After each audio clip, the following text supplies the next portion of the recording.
नमस्कार, स्वागत करते हैं आप सभी लोगों का द ऑफिसर्स एकेडमी के ऐप पर। इस समय हम लोग भारत की मृदा के बारे में पढ़ रहे हैं। लास्ट क्लास में हमने आपको बताया था कि हमारे भारत में मृदाओं का जो वर्गीकरण किया जाता है, तो उसके दो दृष्टिकोण होते हैं। एक होता है मृदा का निर्माण कैसे हुआ है, और एक दूसरा दृष्टिकोण है जो Indian council of agriculture research, जिसको हम आईसीएआर के नाम से जानते हैं। तो आईसीएआर ने भी भारत की मृदाओं को 8 वर्गों में बांटा हुआ है। तो निर्माण की प्रक्रिया के आधार पर आपको बताया था कि निर्माण की प्रक्रिया के आधार पर जो मृदा होती है वो इन सिटू और एक्स सिटू होती है। इन सिटू एक्स सिटू, तो इन सिटू एक्स सिटू होती है, ठीक है ना। इन सिटू एक्स सिटू, परस्थानीय या स्वस्थानीय मृदा। इसमें स्वस्थानीय दो प्रकार की होती है, एक मंडली और एक अंतः मंडली। और जो परस्थानीय मृदा होती है इसे अमंडलीय मृदा भी कहा जाता है, अजोनल सॉइल या अमंडलीय मृदा कहते हैं। मंडलीय मृदा के लिए बताया था कि यह पूर्णतः विकसित मृदा है, और इसका बड़ा अच्छा उदाहरण है लाल और लेटराइट मिट्टी। इसी तरह अंतः मंडलीय मृदा के लिए बताया था कि इसमें इसका विकास, इसमें इसके विकास में स्थलाकृतियों का तो योगदान है ही, साथ के साथ जो धरातल पर जो अपवाह होता है, जल का जो प्रवाह होता है, कि जल बह रहा है या जल का ठहराव हो रहा है, पानी लग जाता है या पानी निकल जाता है, इस तरह की परिस्थितियों की भी भूमिका होती है, ठीक है ना। तो यहाँ पर इसका उदाहरण है काली मिट्टी, लवणी और क्षारीय मिट्टी, पीटमय मिट्टी, वन मृदा, ये सब आ जाती है अंतः मंडलीय मृदा में। इसके बाद अमंडलीय मृदा एक होती है। अमंडलीय मृदा, तो ये अपरिपक्व मिट्टी है, अपरिपक्व मृदा है। इसमें मृदा संस्तरों का पूर्ण विकास नहीं होता है। मृदा संस्तर जो होते हैं उनका कंप्लीट डेवलपमेंट या पूर्ण विकास नहीं होता है, पूर्ण विकास नहीं होता है। अ, इसका बड़ा अच्छा उदाहरण है जलोढ़ मिट्टी। जो जलोढ़ मृदा है, मैंने कल आप लोगों को बताया था कि जलोढ़ मृदा या जलोढ़ मिट्टी जो है, ये बेस्ट एग्जांपल होती है अमंडलीय मृदा की। मतलब ये अपरिपक्व प्रकार की मिट्टी होती है। थोड़ा भरोसा नहीं होगा कि जलोढ़ मिट्टी इतनी अच्छी मृदा होके अपरिपक्व कैसे हो सकती है, लेकिन हाँ ऐसा ही है, क्योंकि इसमें मृदा परिच्छेदिका का पूर्ण विकास नहीं होता है। कल मैंने बताया था मृदा परिच्छेदिका क्या होती है। मृदा परिच्छेदिका या सॉइल प्रोफाइल का मतलब होता है धरातल से जब आप नीचे की ओर जाएंगे ना, गहराई में जब जाएंगे, तो हर जगह एक जैसी सॉइल नहीं मिलती है। पहले नीचे कठोर चट्टानें होती हैं, उसके बाद चट्टानों के टूटे फूटे कण होते हैं, और उसके बाद उपमृदा होती है जिसमें मतलब कंकड़ वगैरह भी पाए जाते हैं और थोड़े कुछ पोषक तत्व भी पाए जाते हैं। और सबसे ऊपर एकदम पोषक तत्व, वायु, पोषक तत्व, जल और खनिज आदि पाए जाते हैं। तो इस तरह से स्तर पाए जाते हैं मृदा में, तो इसे मृदा परिच्छेदिका कहते हैं। तो यहाँ पर मृदा परिच्छेदिका का पूर्ण विकास नहीं देखा जाता है। अब इसके बाद आगे आज हमें बात करनी है आईसीएआर या Indian council of agriculture research के द्वारा भारत की मिट्टियों को, भारत की मृदाओं को कितने वर्गों में बांटा गया है, और किस वर्ग की अपनी क्या विशेषता होती है, इस बात को हमें डिस्कस करना है कि कितने वर्गों में बांटा गया है। तो आईसीएआर या Indian council of agriculture research ने, गौर करिएगा मेरी बात पे, Indian council of agriculture research ने भारत की मिट्टियों को 8 वर्गों में बांटा है। 8 पार्ट में, 8 वर्गों में डिवाइड किया गया है। यही 8 वर्ग हमें विशेष रूप से पढ़ने होते हैं, डिटेल में इसी के बारे में पढ़ना होता है। जिसमें एक है जलोढ़ मृदा, दूसरी है काली मृदा, काली मिट्टी, जलोढ़ मिट्टी, काली मिट्टी, लाल व पीली मृदा, लाल व पीली मिट्टी, लैटराइट मृदा, लैटराइट मिट्टी, मरुस्थली या रेतीली मृदा, लवणीय मृदा जो खारी मिट्टी होती है, लवणीय होती है, और पीटमय मृदा जो दलदली क्षेत्रों में या ऐसे क्षेत्रों में बनती है जहां पर पानी जम जाता है, दलदली मृदा, पीटमय मृदा, और पर्वतीय और वन मृदा जो पर्वतीय क्षेत्रों में बनती है। पर्वतीय और वन मृदा पर्वतीय क्षेत्रों में बनती है, ठीक है। तो इस तरह से हमने यहां पर आपको बता दिया था कल वर्गीकरण। तो वर्गीकरण में जो आईसीएआर का वर्गीकरण है, इसको मैं आज डिस्कस करने का प्रयास करता हूं, ठीक है। आज डिस्कस करने का प्रयास करते हैं। अब यहां पर इसमें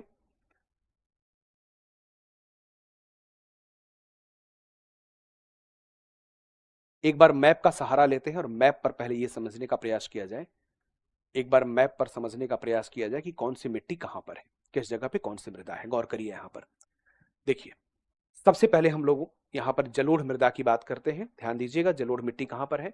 ये पूरा का पूरा जो डार्क पार्ट आप देख रहे हैं, ये सारी जलोढ़ मृदा है। ये है जलोढ़ मृदा, ठीक है, जो नदियों के द्वारा लाए गए अवसादों से बनी हुई है जलोढ़ मृदा।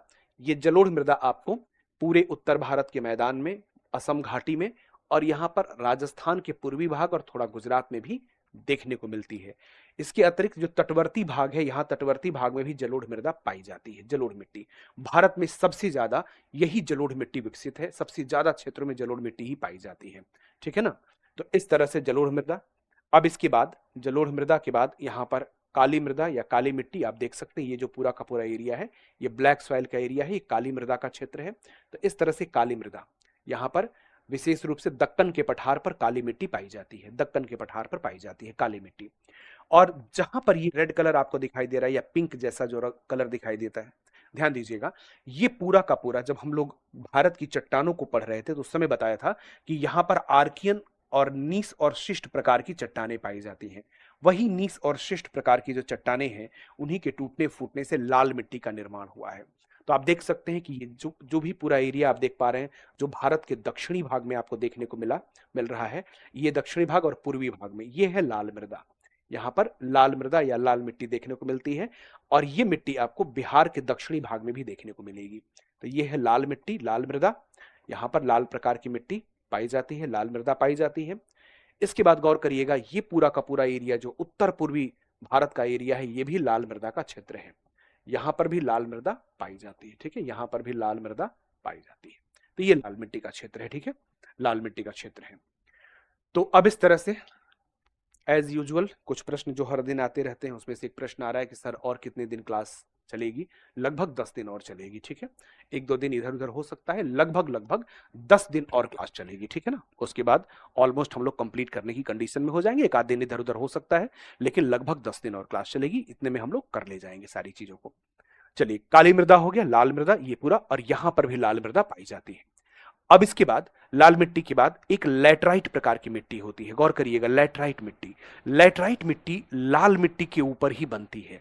लाल मिट्टी जहां पाई जाती है वहीं पर जब मृदा में निक्षालन की प्रक्रिया होती है, निक्षालन का मतलब होता है जहां पर बारिश ज्यादा होता है, बारिश ज्यादा होने की वजह से, बारिश ज्यादा होने की वजह से मृदा से जो सूक्ष्म और महीन कण और जो मुलायम कण होते हैं वो बह जाते हैं, ठीक है, वो बह जाते हैं और बह करके दूर चले गए। और साथ के साथ यहां पर बचता क्या है, तो बचता है वहां पर जो कठोर तत्व है, जैसे आयरन है, एल्यूमिनियम है, इस तरह की चीजें बचती हैं। तो जब मिट्टी में आयरन, एल्यूमिनियम, लोहा और एल्यूमिनियम जैसी चीजें बची रह जाएं, और जो सूक्ष्म और मुलायम कण है, मुलायम तत्व हैं, जैसे कि सिलिका है, चूना है, इस तरह के तत्व जब बह जाए मृदा में, तो ऐसी जो मिट्टी बनती है, ऐसी मिट्टी को, ऐसी मृदा को हम लैटराइट मृदा कहते हैं। ये निक्षालन प्रक्रिया से बनती है। अब ये लाल मिट्टी वाले क्षेत्रों में ही पाई जाएगी, जहां पर बारिश वारिश थोड़ी ज्यादा होगी, उन जगहों पर हमें ये मृदा देखने को मिलती है। तो अब आप गौर करिएगा थोड़ा, मैं कहाँ की बात कर रहा हूं, आपको देखना होगा, आप इस एरिया पर ध्यान दीजिए थोड़ा, पश्चिमी घाट का जो पश्चिमी भाग है, इस भाग में लैटराइट मिट्टी पाई जाती है, ये है लैटराइट मृदा। पहले मृदा कहाँ पाई जा रही है इस पे गौर करिए, उसके बाद हर एक को हम डिटेल में बताएंगे आपको। ये लैटराइट मृदा का क्षेत्र हुआ, पश्चिमी भाग में लैटराइट मिट्टी। इतना ही नहीं है, लैटराइट मिट्टी और भी जगह पर है। आपको ये लैटराइट मिट्टी देखने को मिलेगी इस तरह से, अरावली के पूरब में भी, यहां पर भी ये लैटराइट मृदा पाई जा रही है। ये अरावली के पूरब में भी आपको लैटराइट प्रकार की मृदा देखने को मिलेगी, ये भी है लैटराइट मृदा। लैटराइट मृदा यहां पर भी देखने को मिलेगी। और इसके अतिरिक्त लैटराइट मृदा आपको झारखंड में, उड़ीसा में, इन सब जगहों पर भी लैटराइट मृदा देखने को मिलेगी। लैटराइट मिट्टी जहां पर भी बारिश वारिश ज्यादा होती है, वहां पर यह मृदा विकसित हो जाती है, ये लैटराइट मृदा है। ये झारखंड में भी देखने को मिलती है, ठीक है ना। और छिटपुट कई जगहों पर है, एमपी में है, छत्तीसगढ़ में है, यहाँ महाराष्ट्र में भी है। तो छिटपुट ये कई जगहों पे देखने को मिलेगी, और वही लाल मृदा के ऊपर ही विकसित होती है, लाल मिट्टी के ऊपर विकसित हो जाती है, ठीक है ना। तो इस तरह से यहां पर हमने यहां तक इतनी बातें बताया आपको कि कम से कम यहां पर अभी तक हम 4 मिट्टियों का डिस्कस कर चुके हैं। जलोढ़ मृदा आप देख सकते हैं, ये जलोढ़ मृदा है, ये पूरा जलोढ़ मृदा है। और ये वाला जो एरिया है, यहां पर भी जलोढ़ मिट्टी है। तो कलर से आपको पहचानना है, ठीक है ना, रंग से आपको पहचान लेना है कि कहां पे जलोढ़ मृदा है। यहां पे लिख देता हूं, ये भी जलोढ़ मृदा है, ये है जलोढ़ मृदा, ठीक है। तो ये पूरा जलोढ़ मृदा का क्षेत्र हो गया, जलोढ़ मृदा का ये पूरा का पूरा एरिया हो गया, ठीक है, जलोढ़ मृदा का क्षेत्र। एक सेकेंड, मैं थोड़ा सा माइक को बंद कर रहा हूं, बस जस्ट फॉर 10 सेकेंड।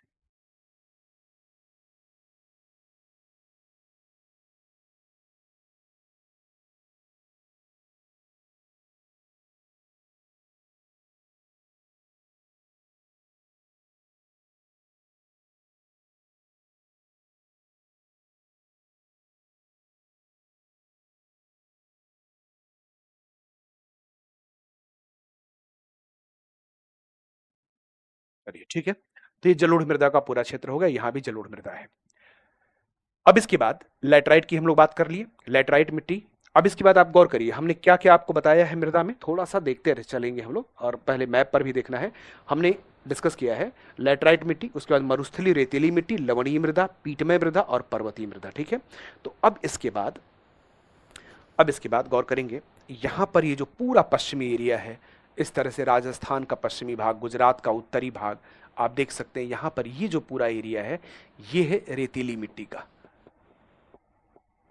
रेतीली मृदा या बलुई मिट्टी भी कह सकते हैं आप, बलुई मिट्टी ये होती है, ठीक है ना, रेतीली या बलुई मिट्टी यहाँ पर पाई जाती है।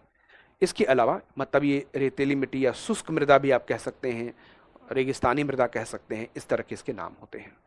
अब इसके बाद कहीं कहीं हमारे भारत में कहीं कहीं कुछ स्थानों पर आपको लवणीय मृदा देखने को मिलती है, जहां पे खारापन ज्यादा होता है। अब ये मिट्टी कहाँ मिलेगी, गौर करें, गौर करें आप, यहां पर ये पूरा, ये सब जो एरिया आप देख पा रहे हैं ना इस तरह से, ये कहीं कहीं मिलती है, हर जगह नहीं मिलती है, तटवर्ती भागों में कहीं कहीं पाई जाती है इस तरह से।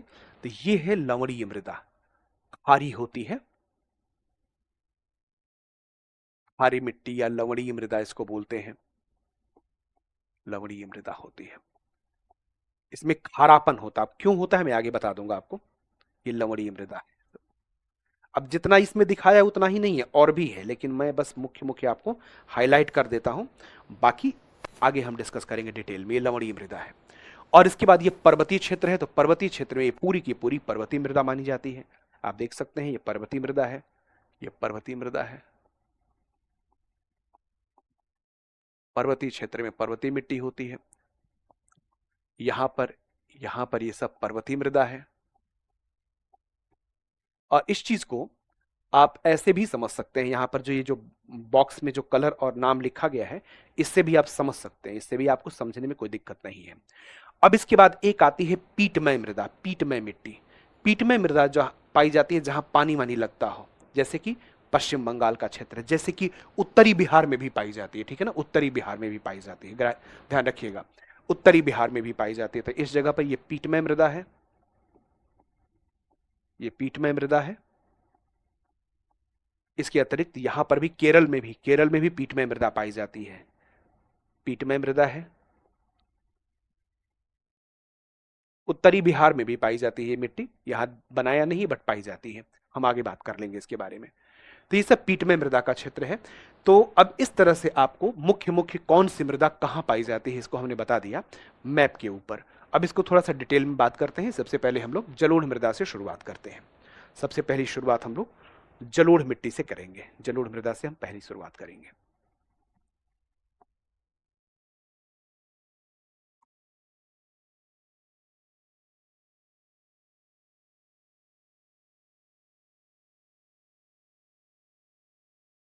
भारत की मृदाएं, सॉइल्स ऑफ इंडिया, भारत की मृदाएं।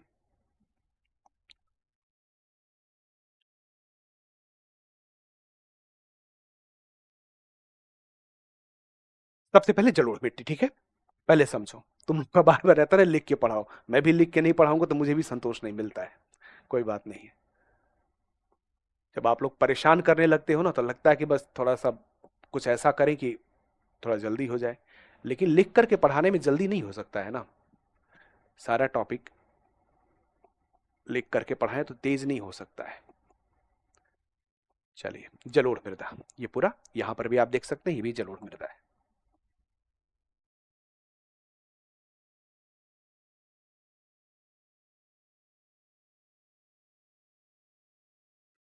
और इस तरह से असम घाटी में भी आपको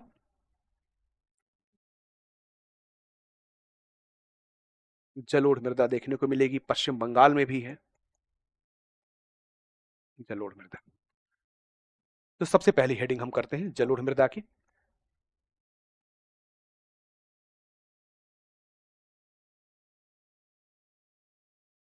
जलोढ़ मृदा नोट आपको आज भी नहीं करने की जरूरत नहीं पड़ेगी, सारा स्लाइड बना है तो उसी को आपको बस जेरोक्स करा लेना है। जेरोक्स कराएं, चाहे आप कहेंगे तो पीडीएफ में अपलोड करवा दूंगा, ठीक है।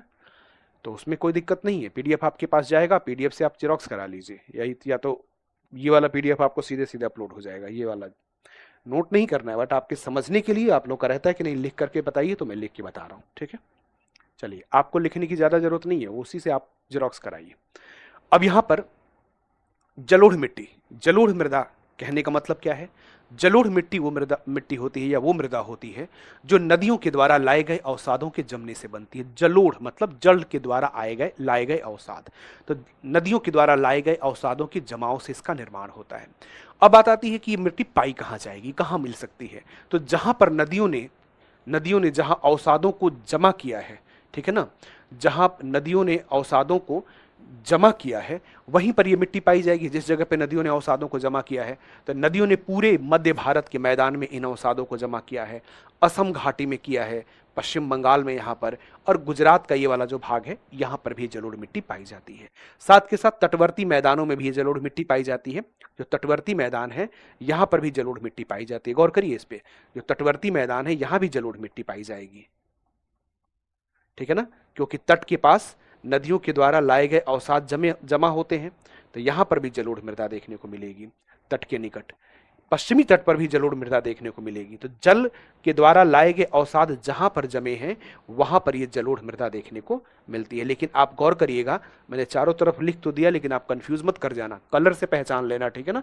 ये जो रंग है, ये रंग है जलोढ़ मृदा का। मैं इसको घेर भी देता हूं, ठीक है, इसको मैं घेर देता हूं। देखिए ये है जलोढ़ मृदा का मतलब होता है एलुवियल सॉइल, यही जलोढ़ मृदा है, ठीक है। एलुवियल सॉइल का मतलब होता है जलोढ़ मृदा, ये जलोढ़ मृदा है, रंग से आपको पहचानना है, ठीक है। अब ये जो जलोढ़ मिट्टी है, अगर हम बात करें कि कहाँ कितनी पाई जाती है, इसकी मात्रा क्या होती है, तो हमारे भारत में जलोढ़ मृदा जो है भारत में, ये भारत के 40% देश के 40% से अधिक भाग पर, 40% से अधिक भाग पर ये मिट्टी पाई जाती है, ठीक है। देश के 40% से ज्यादा एरिया है जहां पर ये मिट्टी पाई जाती है, कहीं कहीं 45% भी लिखा हुआ है।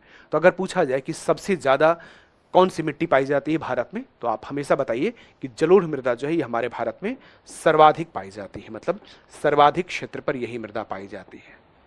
अगर पूछा जाए सर्वाधिक क्षेत्र पर कौन सी मृदा पाई जाती है सर्वाधिक क्षेत्र पर, तो यही जलोढ़ मृदा पाई जाती है सर्वाधिक क्षेत्र पर, सबसे अधिक क्षेत्र पर जलोढ़ मिट्टी पाई जाती है।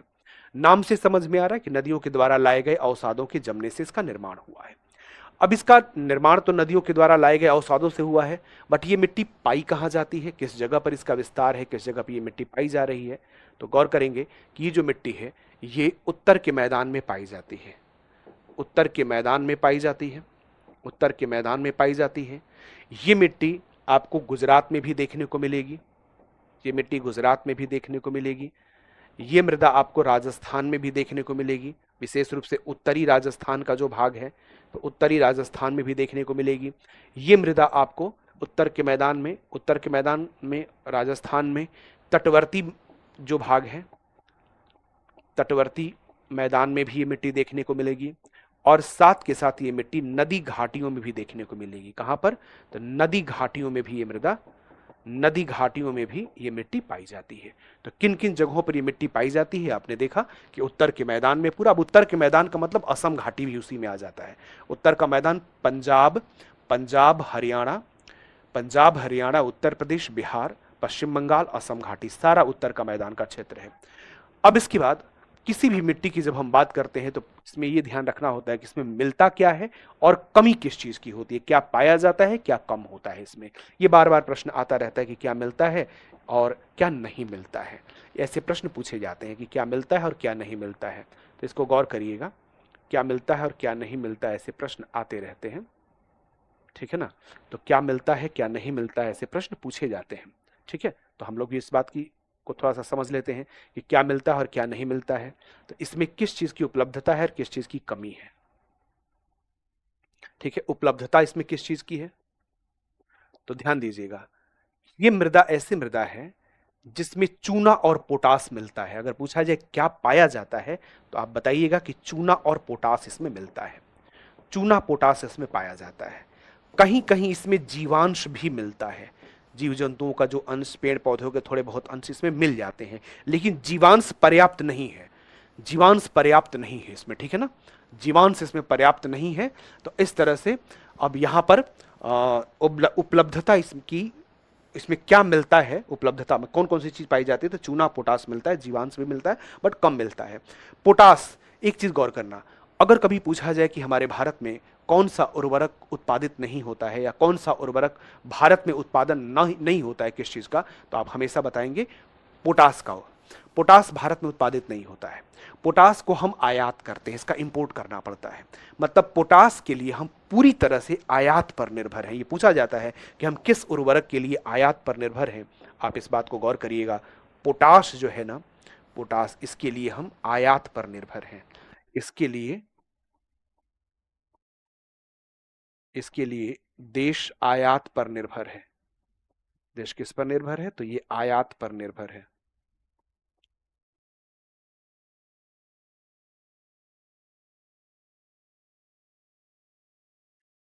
पोटाश और बर्कली आना, ये आने वाला प्रश्न है, ऐसे प्रश्न पूछे जाते हैं, कई बार आया भी है अलग अलग एग्जाम्स में। इसके बाद अब इसमें कमी किस चीज की है हमें ध्यान देना है, कि मिल रहा है तो हम जान गए, कमी क्या है, कौन सी चीज की कमी है इसमें।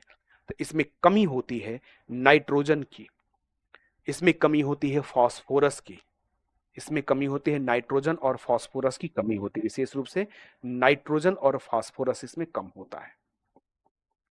नाइट्रोजन व फास्फोरस, नाइट्रोजन और फास्फोरस इसमें कम पाया जाता है। पूछा जाए कि क्या मिलता है, तो इसमें नाइट्रोजन फास्फोरस कम पाया जाता है। थोड़ा सा ह्यूमस, पेड़ पौधों के जो सड़े गले अंश होते हैं वो भी कम ही मिलते हैं, वो भी ज्यादा नहीं मिलते हैं। कुछ सूक्ष्म जीव इसमें पाए जाते हैं, जीवांश वगैरह पाए जाते हैं, लेकिन ज्यादा नहीं मिलते हैं। और ह्यूमस तो कम ही होता है, जो पेड़ पौधों के सड़े गले अंश होते हैं। ह्यूमस के लिए याद रखिए, ह्यूमस बड़ा इंपॉर्टेंट कंटेंट है। किसी भी मृदा में अगर ह्यूमस है ना, तो वो मिट्टी को अकेले भी उपजाऊ बना सकता है। ह्यूमस बहुत आवश्यक तत्व है, लेकिन भारत की मृदा में ज्यादा ह्यूमस है नहीं, कहीं कहीं बस ह्यूमस है। पीटमय मृदा में ह्यूमस मिलता है, पर्वतीय मृदा में मिलता है, हर जगह नहीं मिलता है। ये पेड़ पौधों के सड़े गले अंश होते हैं, ठीक है। अब आपको याद रखना है कि हमारे भारत की ज्यादातर मिट्टियां ऐसी हैं जिसमें नाइट्रोजन कम मिलेगा आपको। इंडिया की ज्यादातर मृदा में नाइट्रोजन कम मिलता है। भारत की ज्यादातर मृदा ऐसी है जिसमें पोटास मिल जाएगा आपको, पोटास मिलता है। एक बात और समझो, हम पोटास को आयात करते हैं, हमारे पास पोटास कहीं होता नहीं, उत्पादन नहीं होता है, लेकिन हमारी मृदा में पाया जाता है। मतलब भारत की मृदाओं में पोटास की ज्यादा कमी नहीं है। इसीलिए जो लोग थोड़ी बहुत खेती किसानी करते होंगे वो जानते होंगे कि जो पोटाश होता है उसको हमें ज्यादा डालने की जरूरत नहीं पड़ती। हम यूरिया डालते हैं, डाइफॉस्फेट डालते हैं, लेकिन पोटास हम लोग नहीं डालते हैं, ठीक है ना। पोटास की जरूरत कम पड़ती है। तो ध्यान रखिएगा, नाइट्रोजन, फास्फोरस, ह्यूमस ये सब पाया जाता है, बाकी इसमें पोटास वगैरह नहीं मिलता है, पोटास इसमें नहीं मिलता है, इसको ध्यान रखिएगा। अरे उल्टा बोल गया, पोटास तो मिलता ही है, ह्यूमस नाइट्रोजन नहीं मिलता है, सॉरी। चूना पोटास जीवाश्म मिलता है, ह्यूमस नाइट्रोजन और फास्फोरस नहीं मिलता है। अब इसके बारे में कुछ और भी बातें करते हैं। अब इसके बाद हम लोग अब बात करेंगे इसके प्रकार की, इस मृदा के प्रकार की बात करेंगे, ठीक है। इसके टाइप की बात करते हैं और इसमें फसलें कौन सी होती है इसकी बात करते हैं। तो सबसे पहले बात करेंगे जलोढ़ मृदा के प्रकार, इसके प्रकार, इसके टाइप की बात करते हैं। जलोढ़ मृदा जो है इसके दो प्रकार होते हैं, दो टाइप इसके होते हैं। जलोढ़ मृदा के दो प्रकार हैं, जलोढ़ मृदा के दो प्रकार हैं, और आप लोग जान भी रहे हो। एक को कहते हैं बांगर, एक है बांगर और दूसरी है खादर। इसके दो प्रकार हैं, बांगर और खादर, ठीक है। अब बांगर मृदा जो होती है, बांगर मिट्टी जो होती है, इसकी विशेषता क्या है, तो आपने पढ़ा हुआ है बांगर के बारे में। बांगर ये पुरानी जलोढ़ मिट्टी होती है। कैसी मिट्टी है, तो ये पुरानी जलोढ़ मृदा है। गौर करिएगा इस चीज को, कैसी मृदा है, तो पुरानी जलोढ़ मृदा है, पुरानी मिट्टी है, ठीक है। बांगर में और खादर में दोनों में चूने के कंकड़ मिलते हैं, लेकिन बांगर में इसमें चूने की ग्रंथियां ज्यादा पाई जाती हैं, चूने के कंकड़ इसमें विशेष रूप से पाए जाते हैं, चूने के कंकड़ पाए जाते हैं बांगर की मिट्टी में। उपजाऊ होते हैं, दोनों की दोनों मृदा उपजाऊ है, लेकिन खादर अपेक्षाकृत ज्यादा उपजाऊ है। अगर कभी पूछा जाए दोनों में मोस्ट फर्टाइल किसको माना जाए, तो खादर को मानेंगे, ठीक है। ये नवीन जलोढ़ है, ये नई मिट्टी है, ये नवीन जलोढ़ मृदा होती है, तो ये नवीन जलोढ़ मृदा है। और ये सर्वाधिक उपजाऊ अगर कभी पूछा जाए तो आप इसको कह सकते हैं कि ये मिट्टी सर्वाधिक उपजाऊ मिट्टी है, सबसे अधिक उपजाऊ मिट्टी यही है। ठीक है, तटवर्ती नदी के तटवर्ती भागों में पाई जाती है, ये बाढ़ के मैदान में पाई जाती है, बाढ़ के मैदान की मृदा है। अगर आपसे कभी पूछा जाए ना कि कौन सी मिट्टी बाढ़ के मैदान की मृदा है, तो यही बाढ़ के मैदान की मृदा है, बाढ़ के मैदान की मिट्टी है ये। ठीक है, तो इस तरह से हम लोग प्रकार की बात की है। अब बात आती है कि इसमें होता क्या है, ये भी तो पूछा जाता है ना कि किस मिट्टी में क्या होता है, किस चीज का उत्पादन होता है। गौर करिएगा, फसलों की बात करेंगे यहां पर हम लोग कि कौन सी फसलें होती हैं। जलोढ़ मृदा इतनी अच्छी मिट्टी है, फसलों के दृष्टिकोण से इतनी अनुकूल मृदा है कि लगभग हर तरह की चीजें इसमें हो जाती हैं। विशेष रूप से खाद्यान्न उत्पादन, अगर कभी पूछा जाए कि खाद्यान्न उत्पादन के लिए कौन सी मिट्टी सबसे उपयुक्त होती है, तो यही मृदा सबसे उपयुक्त होती है। खाद्यान्न, खाद्यान्न जैसे गेहूं हो गया, जैसे चावल हुआ, गेहूं है चावल है, ठीक है ना, जैसे गेहूं है चावल है, और भी हो सकता है। अब मैं थोड़ा अलग अलग लिख देता हूं। खाद्यान्न है जैसे दलहन है, दलहन दालें जो होती हैं, जैसे तिलहन है, तिलहन, तो इस तरह की चीजें इसमें हो सकती है। इसमें गन्ना बहुत अच्छा होता है, गन्ना का उत्पादन इसमें होता है। इसमें आलू का अच्छा उत्पादन होता है, इसमें कपास का भी उत्पादन हो सकता है। तो इस तरह की चीजें इसमें हो जाती हैं। बहुत अच्छी क्वालिटी की मिट्टी है, अगर हम कृषि उत्पादन के दृष्टिकोण से देखें तो सबसे बेस्ट है ये। ठीक है, तो ध्यान रखिएगा इस चीज का। तो अब इस तरह से हमने इतनी बातें कर ली जो जलोढ़ मृदा के संबंध में थी। जलोढ़ मृदा के संबंध में हमने इतनी बातें आपको करी। अब इस तरह से आप जलोढ़ मिट्टी को ध्यान रखिएगा। चलिए मैं अब यही बातें जो आपको पढ़ाया है, इसी बात को थोड़ा स्लाइड पर बता देता हूं। जो चीज है मैं तेज बोलूंगा, जल्दी जल्दी बोलूंगा, ठीक है, क्योंकि आपको बताया जा चुका है, समय ना ज्यादा गंवाना नहीं है। अब देखिए, हमने सबसे पहले आपको कौन सी मृदा पढ़ाई आज, तो जलोढ़ मृदा बताई, ठीक है ना। जलोढ़ मृदा हमने आपको बता रखा है कि ये जलोढ़ मृदा जो होती है भारत के लगभग 40% एरिया पर पाई जाती है, 40% भाग पर ये पाई जाती है। ठीक है, कैसी मिट्टी है तो हम लोग कल ही डिस्कस कर लिए थे, अमंडलीय मृदा है, अर्थात परिवहित मृदा है, स्वस्थानीय मृदा नहीं है, परस्थानीय मृदा है, अर्थात कहीं और से आकर के जमी है। हमें पता है कि हिमालय से जो अवसाद आए हैं वही भरे हैं, तो इस मिट्टी का निर्माण हुआ है। हिमालय के अवसादों के भरने से ही इस मिट्टी का निर्माण हुआ है। अब बात आती है कि मिट्टी पाई कहाँ जाती है। हमें बहुत अच्छे से पता है कि मिट्टी कहाँ पाई जाती है। गंगा ब्रह्मपुत्र के मैदान में ये मिट्टी पाई जाती है, पंजाब हरियाणा वगैरह इस सब जगहों पे पाई जाती है। तटवर्ती मैदानों में भी ये मिट्टी पाई जाती है, जो तटवर्ती मैदान है वहां पर भी ये मृदा पाई जाती है। तो कहाँ कहाँ पाई जाती है हमें अच्छे से पता है कहाँ मिट्टी है। इसके बाद बात आती है कि कैसी मिट्टी है, तो ये दोमट प्रकार की मिट्टी होती है, दोमट प्रकृति होती है इसकी। मतलब इसमें क्ले भी होता है, सूक्ष्म महीन कण भी इसमें होते हैं, सूक्ष्म महीन कण होते हैं, और क्या बोलते हैं, सूक्ष्म महीन कण होते हैं, साथ में रेत भी होता है, लेकिन रेत भी सूक्ष्म होते हैं, छोटे कण होते हैं, तो इसको दोमट बोला जाता है। मतलब रेत और साथ के साथ जो सूक्ष्म महीन कण जब दोनों मिक्स रूप में मिलते हैं तो उसको दोमट कहा जाता है। तो ये दोमट है, एक प्रकार की दोमट मृदा है, काफी उपजाऊ होती है। इसमें ऑब्वियस सी बात है, चूना पोटास और जीवाश्म इसमें थोड़ा, बस जीवाश्म नहीं लिखना चाहिए, जीवांश लिखना चाहिए, सब टाइपिंग के मिस्टेक्स कहीं कहीं है, तो मैं लिख देता हूं ये जीवांश है, इसमें जीवांश मिल जाता है, जीवांश इसमें पाया जाता है। मृदा में नाइट्रोजन फास्फोरस ह्यूमस की कमी पाई जाती है, इस मिट्टी में नाइट्रोजन फास्फोरस और ह्यूमस की कमी पाई जाती है, इसके बारे में हमने बात कर दिया है अभी आपसे। इसके बाद जलोढ़ मृदा के प्रकार को हमने डिस्कस किया है। प्रकार हम समझ रहे हैं, यहाँ पे दो प्रकार की मिट्टी है, हम सब अच्छे से जान रहे हैं। एक है बांगर पुरानी मिट्टी, और दूसरी है खादर नई मिट्टी, ठीक है ना, बांगर खादर, तो दो प्रकार की मिट्टी है। ठीक है, दोनों में कैल्शियम और चूने के अंश पाए जाते हैं, दोनों मिट्टियां जो है ना चूने के अंश पाए जाते हैं। हमने लिखा भी है कि यहाँ पर जो बांगर है उसमें चूने के कंकड़ मिलते हैं, लेकिन बांगर क्या दोनों में ही मतलब चूने का अंश मिलता है, दोनों में चूने के अंश मिलते हैं, लेकिन बांगर में स्पष्ट कंकड़ पाए जाते हैं, साफ वो दिखाई देते हैं कंकड़ बड़े बड़े, तो ये चीज यहाँ पर। अब इसके बाद पोटास के बारे में जो मैं आपको बता रहा था, इस बात को ध्यान दीजिएगा आप कि पोटास भारत में होता नहीं है कहीं, पोटास का हम लोग आयात करते हैं, हम बाहर से मंगाते हैं। ठीक है, तो पोटास भारत में, विकास लिखा है, विकास क्यों, उत्पादन होता है कि विकास क्या होता है, उत्पादन, उत्पादन शब्द सटीक है, विकास नहीं, उत्पादन नहीं होता है, इसीलिए भारत इसे पूर्णतः आयात करता है। फसलें हम बता चुके हैं आपको कौन कौन सी फसलें पाई जाती हैं। अब इसके बाद चलिए बात करते हैं अगली मिट्टी जो कि काली मृदा है। काली मिट्टी की बात करते हैं, ब्लैक सॉइल की बात करते हैं। फिर से मैं मैप लेता हूं, मैप पे आपको ब्लैक सॉइल को डिटेल में बता दूंगा। Just 1 minute.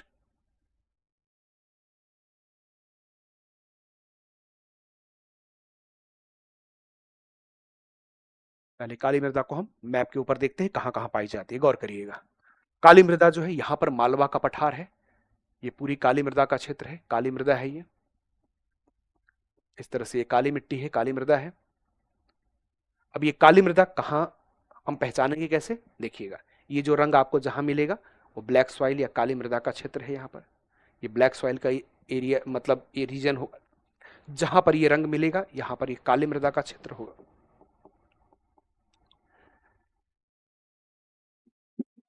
अब ये काली मृदा हमें यहां भी देखने को मिल रही है, ये भी काली मृदा है।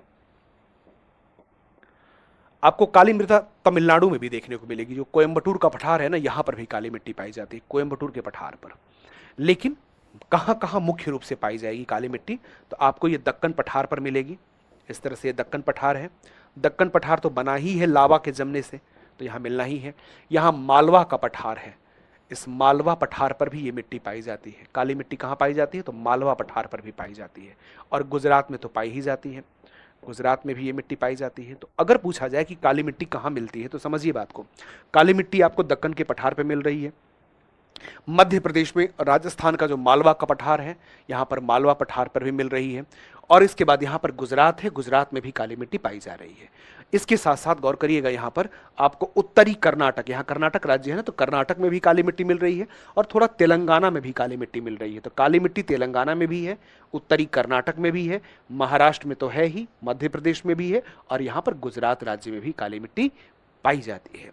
तो अब इसी चीज को थोड़ा सा हम डिटेल में समझते चले जाएंगे। काली मृदा, ब्लैक सॉइल, काली मृदा या ब्लैक सॉइल।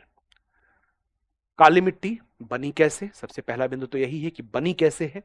तो इसका निर्माण कैसे हुआ है काली मृदा का, हमें पता है कि ये बेसाल्ट प्रकार की जो चट्टाने हैं, बेसाल्ट लावा के अपक्षय से हुआ है, बेसाल्ट चट्टाने के अपक्षय से हुआ है। क्योंकि जब पठार बनता है तो पठार पर जो चट्टाने बनती हैं कौन सी होती हैं, पठार पर बनने वाली चट्टाने जो ज्वालामुखी पठार होते हैं वो बेसाल्ट प्रकार की चट्टानों के जमने से बनते हैं।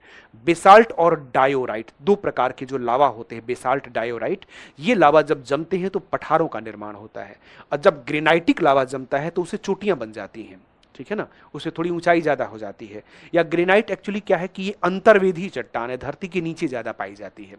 लेकिन बेसाल्ट बहिर्वेधी चट्टानें बाहर मिलती है। तो जब बाहर लावा फैले और दरारी उद्भेदन, एक दरार के सहारे लावा फैले, तो उस तरह से लावा के जमने की वजह से जो मृदा बनती है वो काली मिट्टी बनती है। तो अब यहां पर ध्यान रखिएगा, इस तरह से काली मिट्टी तो बेसाल्ट लावा के अपक्षय से, बेसाल्ट की जो चट्टानें होती है इसके अपक्षय से इसका निर्माण होता है।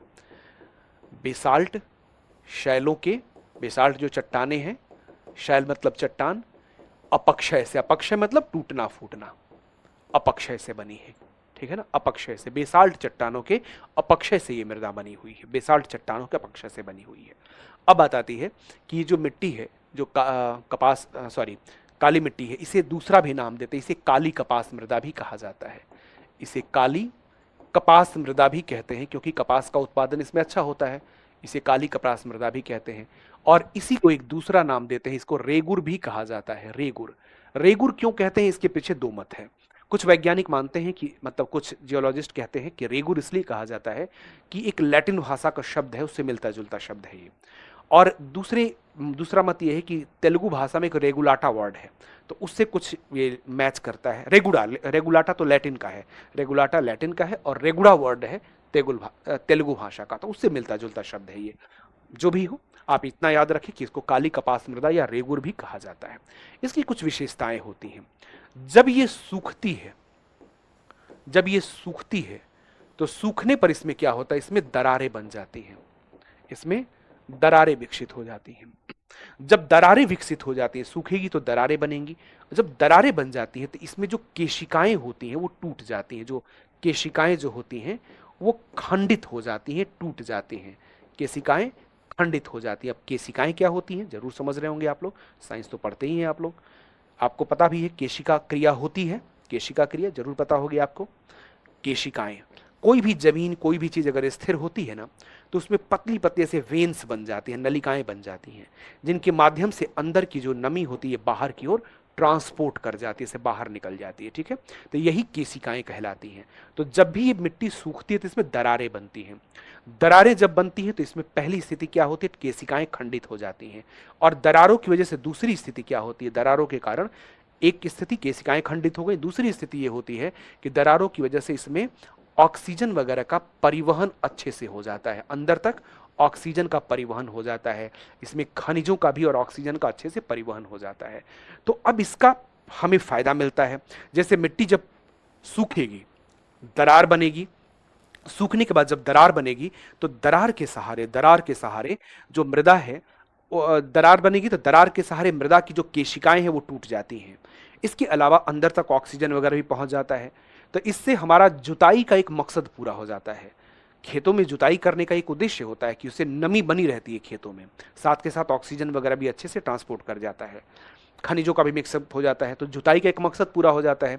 यही वजह है कि जब इस मिट्टी को, यही कारण है कि इस मिट्टी को मतलब केशिकाएं खंडित हो जाती हैं, परिवहन अच्छा हो जाता है ऑक्सीजन वगैरह का।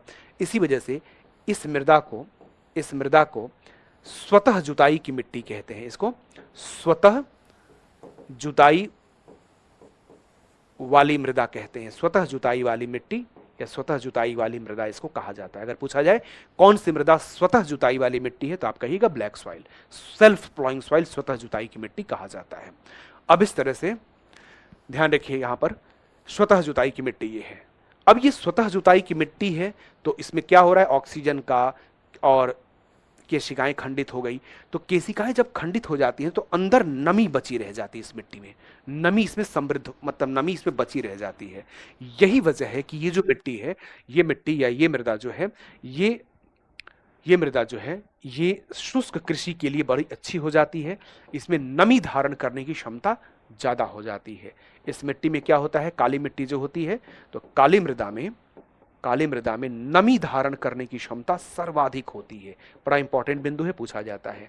इसमें नमी धारण क्षमता, नमी सोखने की या नमी धारण करने की जो क्षमता होती है वो सर्वाधिक होती है। अगर पूछा जाए किस मिट्टी में नमी धारण करने की क्षमता सर्वाधिक होती है, आप बताएंगे काली मृदा में। ब्लैक सॉइल या काली मिट्टी में नमी धारण करने की क्षमता सबसे अधिक होती है। इस बात को गौर करिएगा, ब्लैक सॉइल या काली मिट्टी में नमी धारण क्षमता सबसे अधिक होती है, सबसे अधिक होती है। तो ये सारे बिंदु यहां पर हो गए कि इसके लिए 2-3 शब्द यहां पर यूज किए जा रहे हैं, गौर करिएगा। 2-3 शब्द यहां पर यूज किए जा रहे हैं इस मिट्टी के लिए। इस मृदा को काली कपास मिट्टी कहा जा रहा है, इसको रेगुर भी कहा जा रहा है, इसे स्वतः जुताई की मिट्टी भी कहा जा रहा है। तो इस तरह से इसकी कुछ अपने मतलब अलग नाम भी हैं। ये जो मिट्टी है ये बेसाल्ट लावा के अपक्षय से बनी है। जब बेसाल्ट लावा के अपक्षय से बनी है ये मिट्टी, तो इस तरह से इस मिट्टी में खनिजों का अंश बहुत अच्छा होता है। विभिन्न प्रकार के खनिज पाए जाते हैं, जैसे इसमें टिटेनीफेरस मैग्नेटाइट पाया जाता है। टिटेनीफेरस मैग्नेटाइट की वजह से इसका रंग काला होता है, इसका ब्लैक कलर होता है। इसके अलावा इसमें मैग्नीशियम है, लोहांस पाया जाता है, इसमें कैल्शियम भी अच्छा पाया जाता है, मतलब कैल्शियम है, मैग्नीशियम है, लोहांस है इसके अंदर बहुत अच्छा, चूना वगैरह, कैल्शियम है तो चूना है ही। इस तरह की चीजें इसमें पाई जाती हैं। कमी किस चीज की होती है, नाइट्रोजन की कमी है, ह्यूमस की कमी है, फास्फोरस की कमी है, इस तरह की चीजों की कमी होती है इसमें।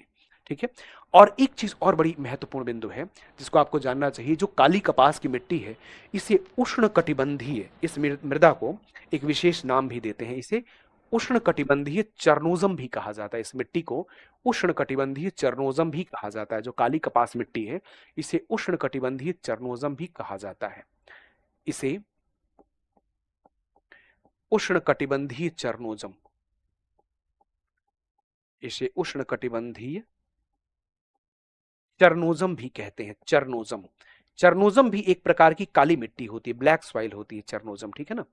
उष्ण कटिबंधीय चरनोजम कहते हैं, एक तरह की काली मिट्टी है। कहां पाई जाती है, तो रूस में, यूक्रेन में, कजाकिस्तान में, इन सब जगहों पर यह मिट्टी पाई जाती है, चरनोजम मिट्टी। चरनोजम मिट्टी जो में जो काला रंग होता है वो ह्यूमस की वजह से होता है, पेड़ पौधों के सड़े गले अंश की वजह से होता है। लेकिन इस काली मिट्टी में ह्यूमस का अंश कम है, ज़्यादा नहीं है। यहाँ पर जो काला रंग है वो टिटैनीफेरस मैग्नेटाइट की वजह से होता है।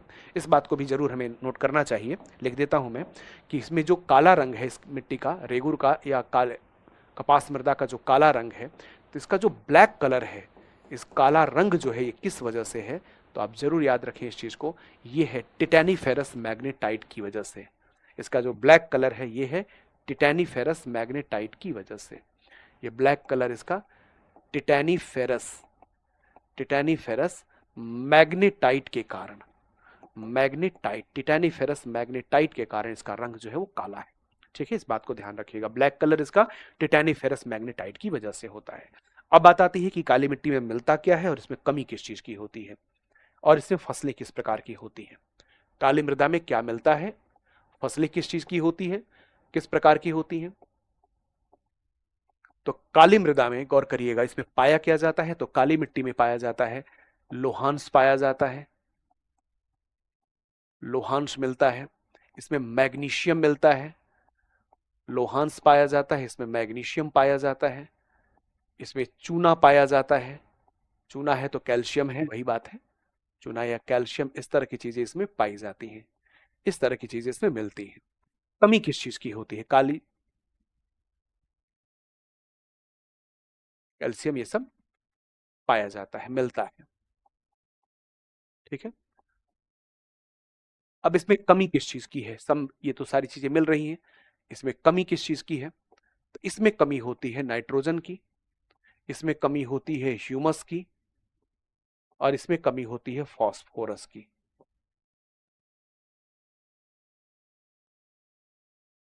नाइट्रोजन, ह्यूमस और फास्फोरस, इस सब चीजों की इसमें कमी पाई जाती है। नाइट्रोजन, ह्यूमस, फास्फोरस, इसकी कमी इसमें देखने को मिलती है। अब बात आती है कि इसमें फसलें कैसी होती हैं, इसमें कौन कौन सी फसलें हो सकती हैं।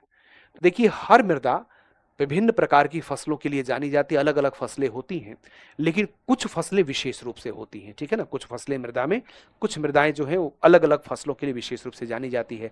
जैसे इसमें कपास की खेती अच्छी होती है, इसीलिए इसे कपास मृदा कहा जाता है। जैसे इसमें कपास के साथ साथ इसमें गन्ना बहुत अच्छा होता है, गन्ने की खेती होती है। इसमें तंबाकू की अच्छी खेती होती है, तंबाकू भी इसमें बहुत अच्छा होता है। ठीक है ना, तंबाकू की इसमें अच्छी खेती होती है, कपास है, गन्ना है, तंबाकू है। इसके अलावा इसमें गेहूं वगैरह भी हो सकता है, एक मैक्रोनी गेहूं होता है जो कड़े लाल रंग का होता है, उसमें हो जाता है। इस तरह की चीजें इसमें हो सकती हैं। ठीक है, कपास, गन्ना, तंबाकू, ज्वार बाजरा भी इसमें हो जाता है, तो ये सारी चीजें इसमें हो सकती हैं, ज्वार बाजरा भी इसमें हो जाता है। चलिए ध्यान दीजिए, काली मिट्टी, आपको पहले ही बता रखा है कि काली मिट्टी का निर्माण बेसाल्ट प्रधान शैलों के अपक्षय से होता है। बेसाल्ट चट्टाने जो हैं उन्हीं के अपक्षय से, उन्हीं के टूटने फूटने से काली मिट्टी, आपको उष्णकटिबंधीय चरनोजम कहते हैं। क्यों चरनोजम कहते हैं, चरनोजम एक काली मिट्टी होती है जो कि रूस में पाई जाती है। तो रूस और यूक्रेन में जो काली मिट्टी है उसी से तुलना करके इसको उष्णकटिबंधीय चरनोजम कहा जाता है, उष्णकटिबंधीय चरनोजम इसको कहा जाता है। अब इसका जो काला रंग होता है, काला रंग टिटैनीफेरस मैग्नेटाइट की वजह से होता है, थोड़ा लोहांश जो होता है वो इसमें अपनी भूमिका निभाता है। रेगुर या रेगड़ कहा जाता है, बता रखा है, रेगुर या रेगड़ इसको कहते हैं, इस मिट्टी को रेगुर या रेगड़। सूखने पर इसमें दरारें बन जाती हैं, सूखने पर इसमें दरारें बन जाती हैं। अब जो दरारें बनती है तो उसकी वजह से क्या होता है, दरारें बनने की वजह से क्या होता है, दरारें बन जाती हैं, अतः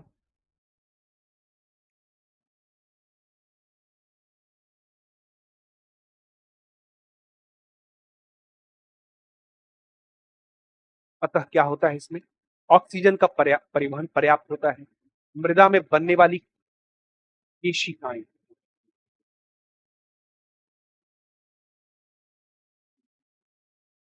केशिकाएं होती हैं, ये टूट जाती है, मृदा में बनने वाली जो केशिकाएं हैं ये टूट जाती हैं, और सूख के जो दरारें बनती, इसी वजह से इसको स्वतः जुताई की मृदा भी कहा जाता है, स्वतः जुताई की मिट्टी कहते हैं। इस मृदा में नमी धारण करने की क्षमता सबसे ज्यादा होती है। ध्यान रखिए, बड़ा इंपॉर्टेंट बिंदु है, नमी धारण करने की सर्वाधिक, क्योंकि नमी धारण करने की सर्वाधिक क्षमता इसमें होगी ही होगी, क्योंकि इस मिट्टी में जैसे ही ये टूटती है, जैसे ही ये इसमें मतलब दरारें बन जाती हैं, तो दरारों की सहारे जो कैपिलरीज बन सकती थी वो टूट जाती हैं। अब दरारें बनी तो कैपिलरीज भी टूट गई, तो अंदर बहुत गहराई में जो नमी है वो अंदर बची रह जाती है, जो बाद में पौधों को प्राप्त हो जाती है, उनको जड़ों को प्राप्त हो जाती है। तो इस तरह से ध्यान रखिएगा, यहां पर इस मिट्टी में नमी धारण करने की क्षमता सर्वाधिक होती है। अब यह मृदा जो होती है, चूंकि नमी धारण करने की सर्वाधिक क्षमता है, तो शुष्क कृषि है, तो ड्राई एग्रीकल्चर के लिए सुटेबल होती है। जिस मिट्टी में नमी धारण करने की क्षमता अच्छी होगी, वो ड्राई एग्रीकल्चर के लिए, शुष्क कृषि के लिए बहुत उपयुक्त हो जाएगी मिट्टी, तो इसको शुष्क कृषि के लिए उपयुक्त होती है। अब वही बात, इसमें मिलता क्या है, जिसके बारे में मैं आपको बता चुका हूं कि लोहांस है, मैग्नीज है, इसके अलावा एल्यूमिनियम है, चूना है, कैल्शियम, इस तरह की चीजें पाई जाती हैं। इसमें पोटाश भी पाया जाता है, गौर करिएगा, इसमें पोटाश भी, भारत की ज्यादातर मिट्टियां ऐसी हैं जिसमें पोटाश मिलता है, पोटाश पाया जाता है। मैंने पहले ही बताया था कि ज्यादातर मिट्टियां ऐसी हैं जिसमें पोटाश मिलता है, मतलब इसमें पोटाश भी पाया जाता है, पोटाश भी मिलता है इसमें, ठीक है ना, पोटाश ज्यादातर मिट्टियों में मिलेगा। इसके बाद इसमें क्या नहीं मिलता है, तो आपको पहले ही बता दिया था हमने कि नाइट्रोजन इसमें नहीं मिलता है, ह्यूमस और फास्फोरस, इस सब चीजों की कमी होती है।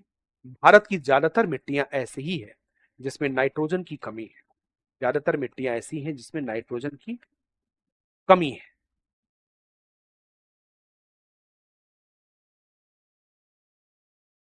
ह्यूमस फास्फोरस की कमी होती है। अब इसके बाद फसलें कौन सी होती है, हमने बता दिया कि कपास है, गन्ना है, तंबाकू है, मूंगफली भी इसमें अच्छी होती है, इस तरह की फसलें इसमें हो जाती हैं, गन्ना, कपास, मूंगफली, ऐसी फसलें इसमें हो जाती हैं। इसी वजह से इसे कपास मृदा के नाम से जाना जाता है, सब बात हम लोग बात कर चुके हैं। एक और महत्वपूर्ण बिंदु जिसको मैं डिस्कस कर रहा था, लिखा नहीं बट डिस्कस कर रहा था, कि चूंकि खनिज इसमें पर्याप्त मात्रा में मिलते हैं, इसी वजह से इसे संतुलित मृदा कहा जाता है। अगर कभी पूछा जाए कि कौन सी मिट्टी संतुलित होती है, कौन सी मिट्टी बैलेंस सॉइल होती है, तो आप समझिएगा, जो ब्लैक सॉइल है, काली मिट्टी, ये संतुलित मिट्टी होती है, ब्लैक सॉइल एक बैलेंस सॉइल मानी जाती है। कहां मिलेगी, पहले ही बात हो चुकी है, दक्कन के पठार पर पाई जाएगी। दक्कन के पठार में महाराष्ट्र आएगा, गुजरात आएगा, दक्षिणी मध्य प्रदेश, पूर्वी राजस्थान, तेलंगाना, उत्तरी कर्नाटक, ये सब दक्कन के पठार में आ जाते हैं। दक्कन के पठार के अतिरिक्त मालवा पठार पर यह मिट्टी पाई जाएगी, मालवा पठार पर पाई जाएगी, मालवा पठार पर यह मिट्टी पाई जाएगी जो कि मध्य प्रदेश में है। इसके अलावा यह मिट्टी कोयम्बटूर में भी पाई जाती है, थोड़ा सा कोयम्बटूर में भी पाई जाती है, ठीक है ना, कोयम्बटूर जो है, तो कोयम्बटूर जो कि तमिलनाडु में है, तो कोयम्बटूर के तमिलनाडु में भी ये मृदा पाई जाती है, कोयम्बटूर के तमिलनाडु में भी ये मिट्टी पाई जाती है। तो इस तरह से ध्यान रखेंगे कहां कहां ये मिट्टी पाई जा रही है, तो दक्कन पठार पर, मालवा पठार पर, कोयम्बटूर, कोयम्बटूर पठार है ये भी, कोयम्बटूर प्लेटो है जो कि तमिलनाडु में है, तो इस कोयम्बटूर पठार पर यह मिट्टी पाई जाती है, कोयम्बटूर प्लेटो पर, कोयम्बटूर पठार पर यह मिट्टी पाई जाती है। पूरा ही लिख देता हूं, कोयम्बटूर पठार, कोयम्बटूर पठार कहां पर है, तमिलनाडु में। मैंने उस समय भी बताया था आपको, जब मैं पठारों के बारे में पढ़ा रहा था, तो इसका जिक्र आया था उस समय।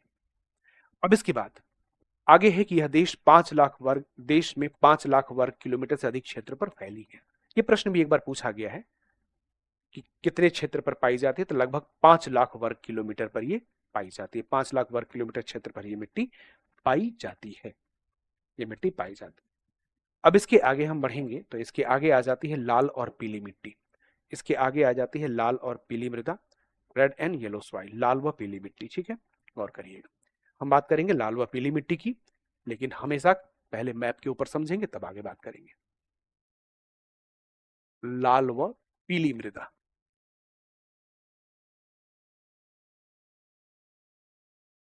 रेड एंड येलो सॉइल, लाल व पीली मिट्टी,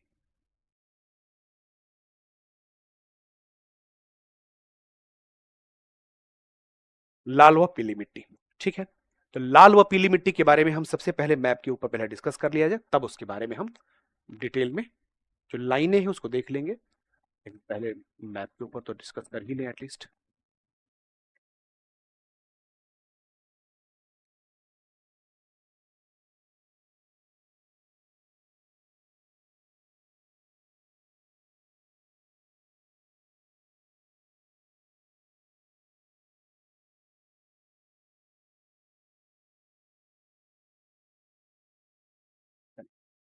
लाल व पीली मिट्टी, अभी थोड़ी देर पहले हमने देखा था कि लाल व पीली मिट्टी कहाँ पाई जाती है। आप यहाँ पर समझ सकते हैं, ये रेड सॉइल कलर से आप पहचान सकते हैं, ये लाल मृदा है, लाल मृदा का यही रंग है। अब ये मिट्टी कहाँ कहाँ पाई जाती है, अभी हमने डिस्कस किया आपसे, शुरू में ही बताया कि यहाँ पर लाल मिट्टी पूर्वी भारत के पूर्वी भाग में पाई जाती है, ये लाल मिट्टी दक्षिण भारत में पाई जाती है,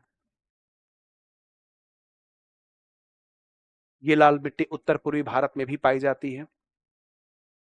इन सभी जगहों पे लाल मिट्टी पाई जाती है। बात आती है कि मिट्टी बनी कैसे है, क्या इसका कारण है बनने। आपको याद होगा कि यहां पर दक्षिणी भाग जो है पूरा का पूरा, मतलब पूरा प्रायद्वीपीय भाग जो है, इस पूरे प्रायद्वीपीय भाग में पहले आर्कियन क्रम की चट्टानें थी। ठीक है ना, आर्कियन क्रम की चट्टानें थी। तो आर्कियन क्रम की जो चट्टानें थी, जिसमें कि प्री कैम्ब्रियन और धारवाड़ प्रकार की चट्टानें होती थी। तो प्री कैम्ब्रियन धारवाड़ प्रकार की जो चट्टानें थी, उसमें ग्रेनाइट और नीस जैसी शैलें पाई जाती थी। अब ग्रेनाइट और नीस की चट्टानों का जब अपक्षय होता है, टूट फूट होती है, तो उससे बनती है लाल मिट्टी। मैंने पहले भी एक आध बार बताया हुआ है आप लोगों को। तो ग्रेनाइट और लाल मिट्टी, यहाँ पर ग्रेनाइट और नीस जैसी शैलों के टूटने फूटने और अपक्षय से इस मृदा का निर्माण हुआ है। तो प्राचीन जो ग्रेनाइट और नीस प्रकार की चट्टानें हैं, उनसे ये मिट्टी बनी हुई है। लाल रंग है, लाल रंग है तो इस बात को समझा जा सकता है कि इसमें क्या मिलेगा, लोहांस की वजह से ही तो रंग लाल होगा ना। चलिए लिखते भी रहते हैं, बात करते रहते हैं। लाल मृदा, रेड सॉइल, लाल एवं पीली मृदा, दोनों को साथ साथ देख लेते हैं, क्योंकि लाल मिट्टी और पीली मिट्टी लगभग साथ पाई जाती है। लाल और पीली मिट्टी जो होती है ये साथ साथ पाई जाती है। ये लाल मिट्टी ही जलयोजन की वजह से, हाइड्रेशन की वजह से, जब बहुत ज्यादा पानी का उसमें पानी बहुत ज्यादा सोख लेती है और फिर वो लीचिंग हो जाती है, तो उसी से पीली मिट्टी बन जाती है। ठीक है ना, तो इसको नोट भी कर देता हूं कि लाल मृदा के जलयोजन से, पानी सोख लेने से, पानी भर जाने से, जलयोजन से पीली मिट्टी बनती है, पीली मृदा बनती है।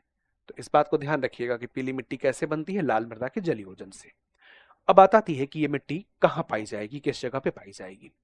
तो ये जो मृदा है, जो लाल मिट्टी है, ये कहां पाई जाएगी, इस बात को ध्यान देना है कि मिट्टी कहां मिल सकती है।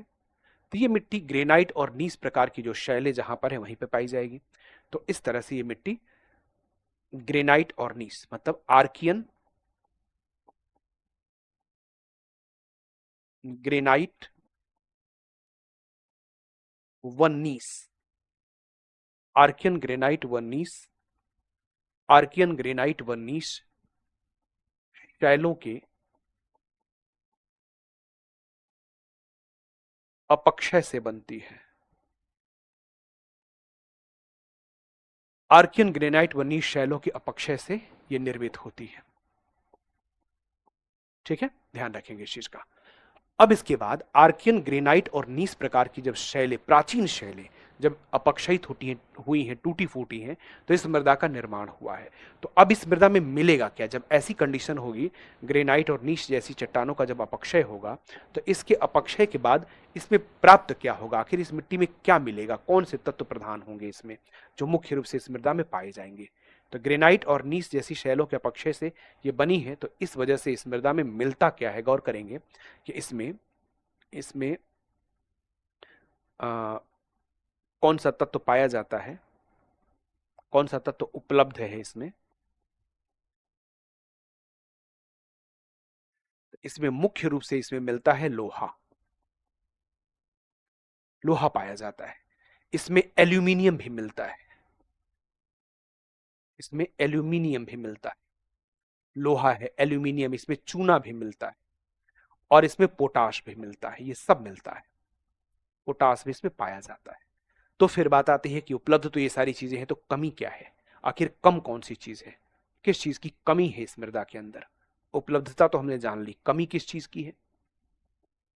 तो इस मिट्टी में कमी होती है वही हर तरह, हर एक मृदा के समान, नाइट्रोजन, फास्फोरस, ह्यूमस। कमी किस चीज की है, तो नाइट्रोजन,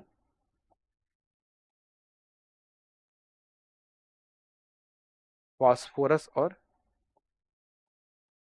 ह्यूमस। नाइट्रोजन, फास्फोरस और ह्यूमस की इसमें कमी होती है। ठीक है, तो कमी किस चीज की है ये भी हमने जाना, उपलब्धता क्या है, तो ये सारी चीजें इसमें पाई जाती हैं। इस तरह की चीजें पाई जाती हैं। बाकी कमी किस चीज की है इस चीज को भी हम लोग जान लिए।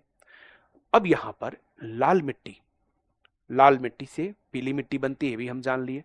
हमारे देश में लगभग 11% एरिया जैसा है जो ये कवर कर जाते हैं, 14% के आसपास, नहीं सॉरी 11%, 14 नहीं, 11% एरिया है जो ये कवर कर लेती है। ठीक है ना, देश में 11% भाग पर ये मिट्टी पाई जाती है, 11% भाग पर ये मिट्टी पाई जाती है देश में। इसके बाद गौर करिएगा, इसमें फसलें कौन सी होती हैं, तो ये ऐसी मिट्टी है जिसमें मोटे अनाज होते हैं। फसलों में इसमें ज्यादातर मोटे अनाज होते हैं। कैसी फसलें होती हैं, तो मोटे अनाज इसमें ज्यादा होते हैं, मोटे अनाज, कोर्स ग्रेन्स। मोटे अनाज में क्या आएगा, तो मोटे अनाज में आएगा रागी, इसमें आएगा ज्वार बाजरा, रागी, ज्वार, बाजरा, दलहन, दालें होती हैं इसमें, तिलहन, तिलहन तो नहीं, दलहन। मोटे अनाज ज्वार, बाजरा, रागी, दलहन, ऐसी चीजें। रागी जिसको मड़ुआ भी बोलते हैं ना, रागी को मड़ुआ भी बोला जाता है, तो मड़ुआ बोलते हैं या रागी। तो रागी का इसमें उत्पादन अच्छा होता है, गौर करिएगा, रागी इसमें अच्छा हो जाता है। तो लाल पीली मिट्टी के बारे में हमने जान लिया। अब वही बातें यहाँ पर लिखी भी हैं, उस बात को देख सकते हैं हम लोग कि लाल पीली मिट्टी, इसका निर्माण कैसे हुआ, हमने स्पष्ट बता दिया है कि आर्कियन और नीश और शिष्ट प्रकार की शैलों के अपक्षय से इसका निर्माण हुआ है। कैसी मिट्टी है, मंडलीय मृदा है, जोनल सॉइल है। ठीक है, क्षेत्रीय भी कह सकते हैं इसको, हिंदी में क्षेत्रीय भी कहा जा सकता है, जोनल को क्षेत्रीय भी कहा जा सकता है। ठीक है ना, अब इस तरह से ध्यान रखिए, देश में लगभग 11% एरिया ये मिट्टी कवर है। अब विस्तार तो पूरे ही दक्षिण भारत में, कर्नाटक है, तमिलनाडु है, आंध्र प्रदेश, इसके बाद झारखंड है, बिहार है, बिहार का दक्षिणी, लिखा है ना, दक्षिणी बिहार। इसके बाद उत्तर पूर्वी राज्यों जैसे मध्य प्रदेश आदि में भी पाई जाती है। इसके अलावा बुंदेलखंड का क्षेत्र है, बुंदेलखंड में भी पाई जाती है उत्तर प्रदेश में। बुंदेलखंड कहां पर है, तो उत्तर प्रदेश में। तो उत्तर प्रदेश के बुंदेलखंड में भी ये मिट्टी पाई जाती है, उत्तर प्रदेश के बुंदेलखंड में भी ये मिट्टी पाई जाती है। इसमें लोहांस की अधिकता होती है, इसीलिए इसका रंग लाल होता है, लोहांस के कारण रंग लाल। लोहा, एल्यूमिनियम, चूना, पोटास, ये सब इसमें पाया जाता है। कमी किस चीज की है, नाइट्रोजन, ह्यूमस, फास्फोरस। ज्यादातर तो यही कम होगा, ज्यादातर मिट्टियों में यही कमी भी रहेगी, नाइट्रोजन, ह्यूमस, फास्फोरस की। अब इसके बाद आपको बताया अभी कि इसमें होते क्या है, तो मोटे अनाज होते हैं जैसे ज्वार, बाजरा, रागी, दलहन वगैरह भी इसमें हो जाता है, दलहन भी इसमें हो सकता है, दलहन है, तिलहन भी थोड़ा होता है, तिलहन भी होता है थोड़ा बहुत, बहुत लिमिटेड है, लेकिन दलहन इसमें अच्छा हो जाता है। दाल की जो फसलें होती हैं वो अच्छी हो जाती हैं ना, सूरजमुखी वगैरह इसी में, इसमें अच्छा हो जाता है। आगे लिखा है कि लाल मृदा में जलयोजन के कारण पीली मृदा का विकास हो जाता है। ये बात हम डिस्कस कर चुके हैं कि लाल मृदा से ही पीली मृदा का विकास हो जाता है। अब इसके बाद बात करेंगे लेटराइट मिट्टी की, लेटराइट सॉइल। लेटराइट मिट्टी लाल मृदा से ही बनती है, ये भी लाल मृदा से निक्षालन प्रक्रिया के तहत, निक्षालन प्रक्रिया की वजह से लेटराइट मृदा का विकास होता है। लाल मिट्टी से जब निक्षालन होता है तो निक्षालन की वजह से लेटराइट मिट्टी बनती है। निक्षालन या लीचिंग प्रोसेस, इसमें होता क्या है कि जिन क्षेत्रों में बारिश सूखा ऐसी स्थिति होती है, अल्टरनेट कंडीशन होती है, वहां जब बारिश ज्यादा हो रही होती है, जिस समय वर्षा ज्यादा बरसात ज्यादा हो रही होती है, वैसे समय पर मृदा से जो सूक्ष्म और महीन मुलायम जो कण होते हैं वो बह जाते हैं, और बह करके वो जा करके निचले भागों में कहीं जमा हो जाते हैं, और ऊपर एल्यूमिनियम और आयरन जैसे कठोर तत्व उसमें बचे रह जाते हैं। और जब कठोर तत्व बचे रह जाते हैं तो मृदा भी बहुत कठोर हो जाती है। ऐसी मिट्टी को लैटराइट मृदा कहा जाता है। लैटराइट मिट्टी भी आप गौर करिएगा, लाल मिट्टी जहां जहां है वहीं पर लैटराइट मृदा भी पाई जाती है। लाल मिट्टी के क्षेत्रों में ही लैटराइट मिट्टी है, जिसमें आप देख सकते हैं ये लैटराइट मिट्टी है, इस तरह से यहां पर ये लैटराइट मृदा है।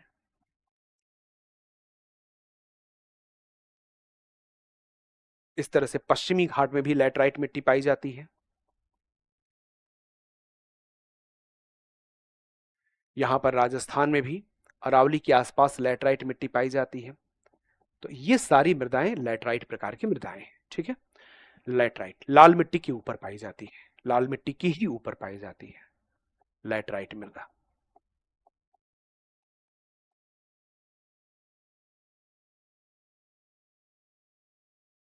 ठीक है, वर्षा जब अधिक होती है तो वर्षा के कारण होता है मृदा में निक्षालन। क्या होता है? निक्षालन। निक्षालन का मतलब होता है इंग्लिश में लीचिंग। और लीचिंग में क्या होता है? तो एल्यूमिनियम और आयरन तो बचा रह जाता है और सूक्ष्म कण जो है वो बह के नीचे चले जाते हैं। सूक्ष्म कण बह के नीचे चले जाते हैं, मतलब चूना,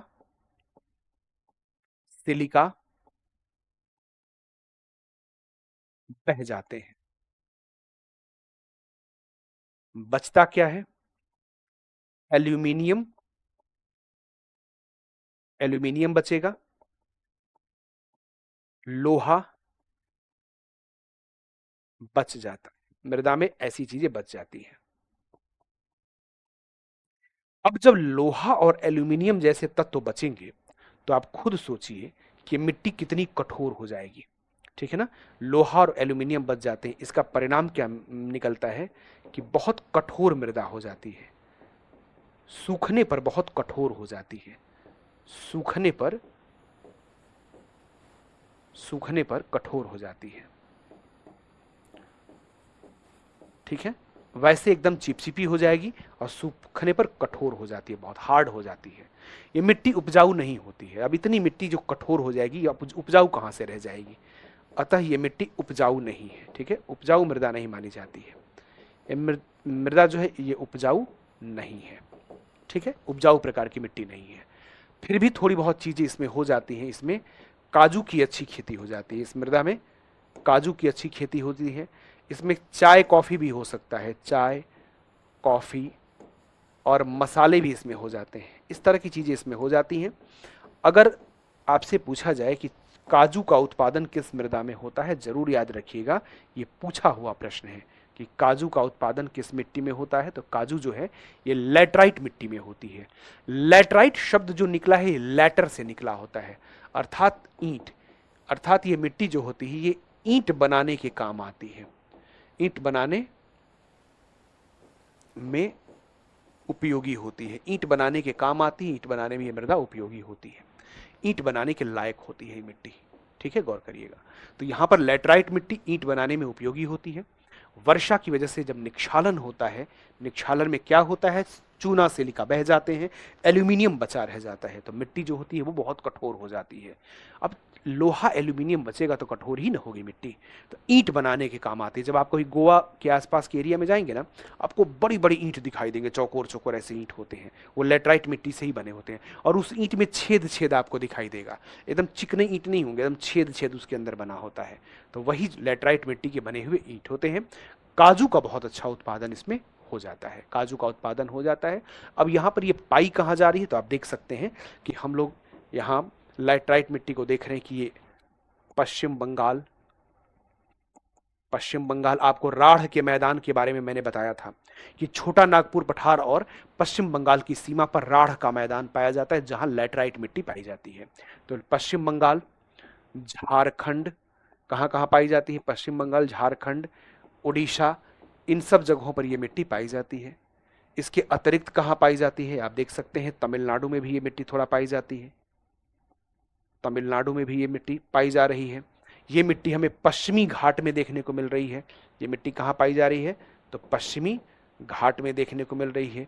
ये मृदा हमें राजस्थान में भी देखने को मिल रही है।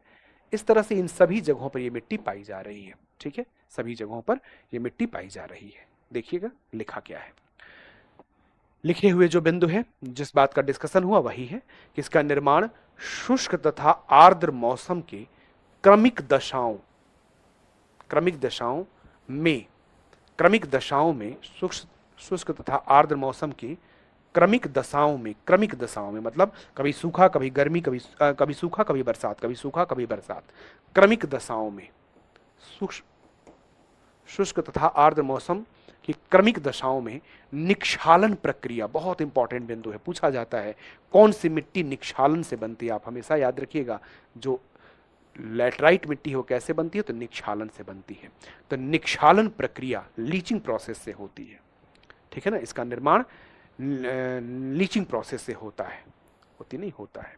इसमें सिलिका व चूना बह जाता है तथा लोहांश व एल्यूमिना बच जाता है। सिलिका और चूना बह गया, बचा क्या, लोहांश बचा, एल्यूमिनियम बचा, ऐसी चीजें बच जाती हैं, ठीक है, ऐसी चीजें बच जाती हैं। तो याद रखना इसमें लीचिंग प्रोसेस होती है, लीचिंग प्रोसेस के बारे में पूछा हुआ है प्रश्न, ठीक है। इसका प्रयोग ईंट बनाने के काम आता है, ईंट बनाने के लिए इसकी उपयोगिता होती है। और काजू की इसमें अच्छी फसल होती है, पूछा जाता है, ये आया हुआ प्रश्न है, आप जरूर ध्यान रखिएगा, काजू के बारे में प्रश्न पूछता है कि काजू का उत्पादन किस मिट्टी में होता है।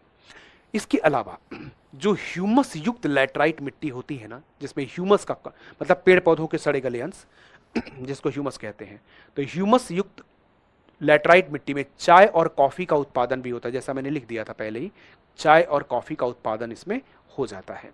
यह मृदा विशेष रूप से कहाँ मिलती है, तो पश्चिमी घाट में मिलती है, अरावली में भी कुछ पाई जाती है, अभी हमने देखा था, मेघालय पठार पर भी है, झारखंड उड़ीसा में भी है, झारखंड उड़ीसा, पश्चिम बंगाल में भी है, झारखंड उड़ीसा लिख देता हूं मैं, पश्चिम बंगाल, पश्चिम बंगाल, इन सभी जगहों पर यह मृदा पाई जाती है। राढ़ का मैदान आपको बता रखा है, राढ़ के मैदान का निर्माण ही इसी मिट्टी से हुआ है, लैटराइट मिट्टी के ही जमने से राढ़ मृदा का निर्माण हुआ है। तो यहां पर हमने इतनी बातें तो कर ली। अब चलिए हम बात करेंगे रेतीली मिट्टी की, जो बलुई मिट्टी है, जो रेतीली मिट्टी है, उसकी बात करते हैं। अब रेतीली मिट्टी कहां पाई जाती है, इस बात को समझने में कोई मुश्किल नहीं है, जहां पर रेत होगा वहीं पर रेतीली मिट्टी होगी, जहां पर रेत होगा वहीं पर रेतीली मिट्टी होगी। हमारे भारत में रेत कहाँ है, पश्चिमी भारत में है। हमारे भारत में रेत कहाँ पर है, पश्चिमी भारत में है, राजस्थान में है विशेष रूप से, थोड़ा बहुत गुजरात का पश्चिमी भाग, थोड़ा बहुत हरियाणा पंजाब का भी पश्चिमी भाग। तो इस तरह से आप देख सकते हैं ये भारत में रेतीली मृदा का क्षेत्र है।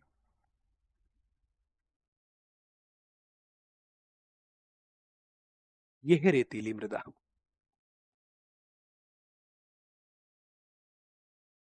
रेतीली मिट्टी, ठीक है। तो रेतीली मिट्टी हमें कहां देखने को मिल रही है, पश्चिमी राजस्थान में, थोड़ा सा पंजाब हरियाणा का पश्चिमी भाग भी है, और गुजरात का उत्तरी भाग भी, इन सभी जगहों पर ये मिट्टी हमें देखने को मिलती है, रेतीली मृदा,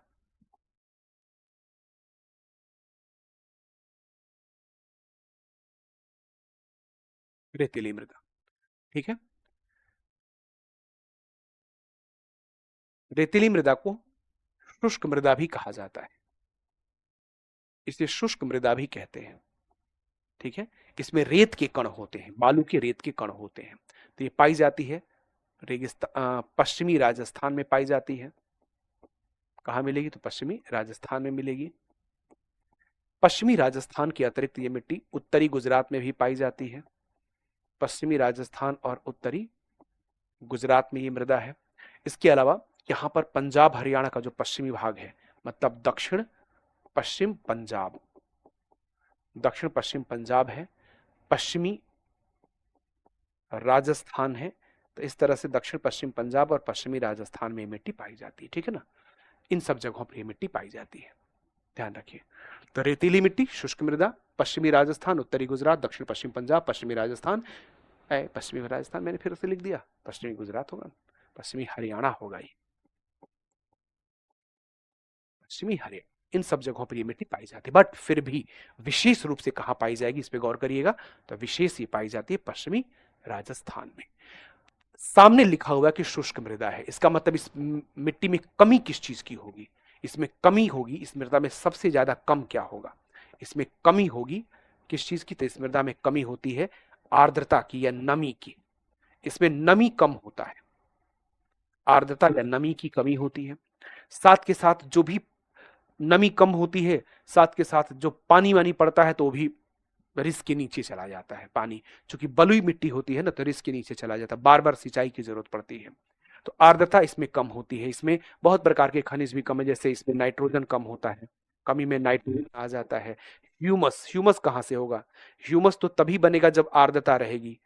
भाई पेड़ पौधों के सड़े गले अंश तभी तैयार होंगे जब नमी होगी, आर्द्रता होगी, ठीक है ना। तो आर्द्रता, नाइट्रोजन, ह्यूमस, इसकी कमी है इसमें ना, नाइट्रोजन, ह्यूमस, फास्फोरस, इसमें कुछ फास्फोरस कहीं कहीं मिलता है थोड़ा सा। चलिए, नाइट्रोजन, ह्यूमस, इन सब चीजों की कमी है इसमें, आर्द्रता की कमी है। लेकिन एकदम बेकार मिट्टी नहीं है, इसमें कुछ जरूरी लवण या जरूरी जो तत्व है वो पाए जाते हैं। तो एकदम बेकार सॉइल भी नहीं है, ऐसा नहीं कह सकते कि एकदम बेकार मिट्टी है। ठीक है ना। इसमें उपलब्धता क्या है, मिलता क्या है इसमें, हो कौन सी चीज पाई जाती है इसमें, कुछ आवश्यक लवण पाए जाते हैं, कुछ लवण इसमें मिलते हैं। ठीक है ना, कुछ आवश्यक लवण इसमें पाए जाते हैं इस मिट्टी में। ठीक है, इसमें चूना भी मिलता है, इसमें पोटास का भी अंश होता है। तो इस तरह की चीजें इसमें मिल जाती हैं। इसीलिए अगर सिंचाई की अच्छी सुविधा करी जाए तो इस मिट्टी को उपयोगी बनाया जा सकता है। ठीक है, सिंचाई की अच्छी सुविधा करेंगे तो मिट्टी को उपयोगी बनाया जा सकता है। ठीक है, तो बताइए मुझे, आप लोग को समझ में आ रहा है कि नहीं? सब कुछ समझ में आ रहा है ना, कि मैं ही बोले जा रहा हूं और आप सुने जा रहे हैं? समझ में आ रहा है, कुछ दिमाग में बैठ रहा है, कि बस मैं बोले जा रहा हूं और आप सुने जा रहे हैं?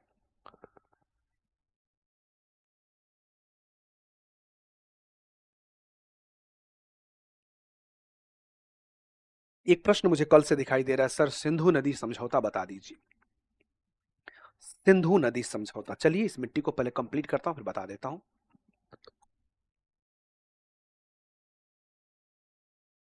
तो ये समझ में आप लोगों को आ रहा है, ठीक, अच्छी बात है। तो हमने ये जान लिया कहां पर पाई जाती है, क्या मिलता है, क्या किस चीज की कमी होती है। अब बात आती है कि इसमें होगा क्या, कौन सी फसलें होंगी इस मिट्टी में, कैसी फसलें हो सकती हैं। तो ये जो मिट्टी होती है ना, इसमें विशेष रूप से इसमें जो फसलें होती हैं, फसलें जो होती हैं वो होती है तिलहन। मोटे अनाज होते हैं और तिलहन की फसलें होती हैं। मोटे अनाज, इसमें भी मोटे अनाज अच्छे से हो जाते हैं। जैसे इसमें भी रागी होगा, इसमें भी ज्वार बाजरा होगा, ज्वार बाजरा इस तरह की चीजें इसमें हो जाएंगी। साथ के साथ रागी ज्वार बाजरा और तिलहन की बड़ी अच्छी फसल होती है इसमें। तिलहन, तिलहन सरसों वगैरह का उत्पादन इसमें अच्छा होता है। ठीक है, तो तिलहन का इसमें उत्पादन अच्छा हो सकता है। मतलब ये मिट्टी उपयोगी है, एकदम बेकार मिट्टी नहीं है। ऐसा आप नहीं कह सकते कि मिट्टी बेकार है। ठीक है, ऐसा नहीं कह सकते कि मिट्टी बेकार है।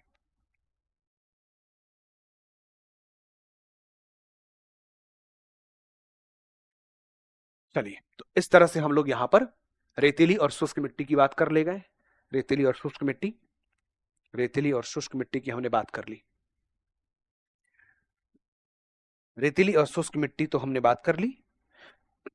बलुई और नमकीन मिट्टी होती है। निक्षालन के कारण इसके निचले भाग में चूने के कंकड़, ध्यान रखना ये भी पूछा जाता है, इसके निचले भाग में चूने के कंकड़ या परत पाई जाती है। इस मिट्टी के नीचे चूना जम जाता है, क्योंकि इसमें चूना तो होता ही है। तो चूना जब जम जाता है तो वो पानी, जब भी थोड़ी बहुत पानी में नहीं पड़ता है तो नीचे चला जाता है चूना, तो नीचे चूना इसमें जमा हो जाता है। ठीक है, नीचे चूना जमा हो जाता है। इस मृदा में नमी धारण की क्षमता सबसे कम होती है, गौर करना बड़ा इंपॉर्टेंट बिंदु है।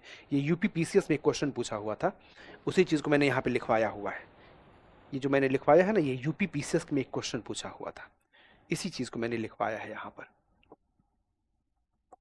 पूछा था कि किस मिट्टी में नमी धारण करने की क्षमता ज्यादा होती है, किसमें कम, एक क्रम के रूप में प्रश्न पूछा हुआ था, क्रम बताइए। देखिए, नमी धारण क्षमता उससे कम किसमें है, बलुई मिट्टी में, उससे ज्यादा जलोढ़ मिट्टी में, उससे ज्यादा काली मिट्टी में है। ठीक है, सबसे कम नमी धारण क्षमता कभी पूछी जाए, इस एरो से समझिए, ये कम का साइन होता है और इधर ज्यादा का साइन है ना, तो ये कम, उससे ज्यादा इसमें, उससे ज्यादा इसमें। सबसे ज्यादा नमी धारण क्षमता किसमें मिलेगी, काली मिट्टी में मिलेगी, सबसे ज्यादा काली मिट्टी में। ठीक है ना, और इसके बाद सबसे कम किसमें मिलेगी, तो बलुई मिट्टी में मिलेगी। नमी धारण करने की सबसे कम,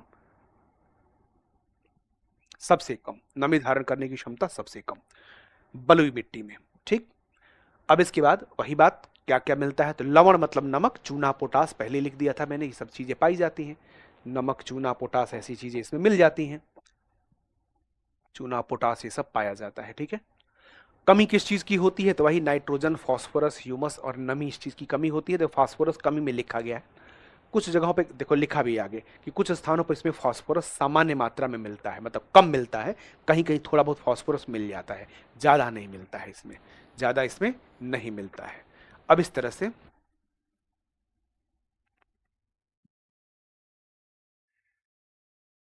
इसका विस्तार कहां पर है? ऑब्वियसली पश्चिमी राजस्थान में है, उत्तरी गुजरात में है इसका विस्तार। इसके बाद दक्षिण पश्चिम पंजाब में भी इसका विस्तार है, पश्चिमी हरियाणा में भी इसका विस्तार है, थोड़े थोड़े तो हर जगह है, मुख्य रूप से पश्चिमी राजस्थान है। ठीक है, मुख्य रूप से पश्चिमी राजस्थान है। और इसमें फसलें तो तिलहन, ज्वार, बाजरा, रागी ऐसी फसलें इसमें होती हैं। तिलहन, ज्वार, बाजरा, रागी ऐसी फसलें इसमें हो जाती हैं।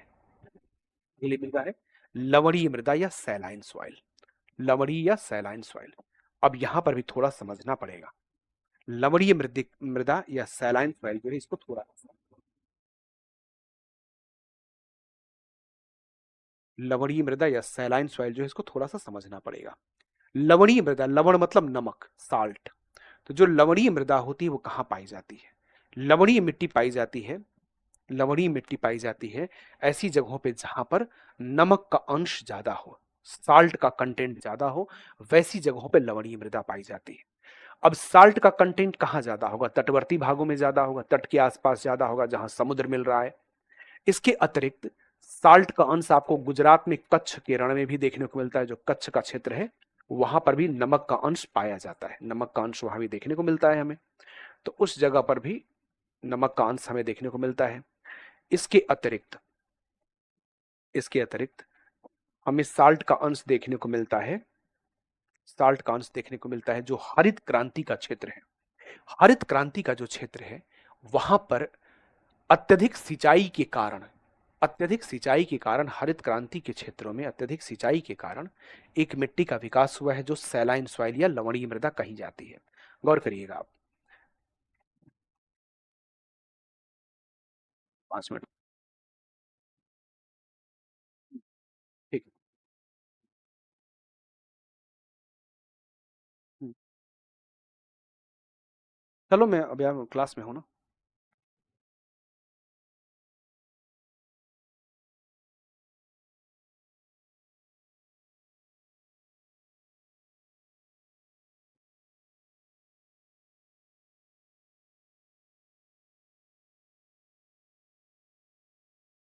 लवणी और क्षारीय मृदा, लवणी और क्षारीय मृदा, ठीक है, गौर करना।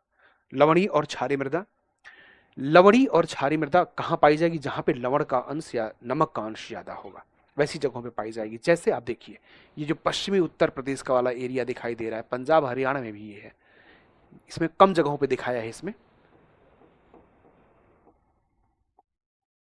लवणीय मृदा।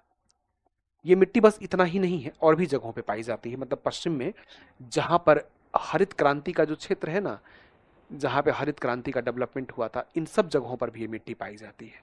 कैसे पाई जाती है ये बताता हूं आपको। देखिए इस तरह से ये लवणीय मृदा है।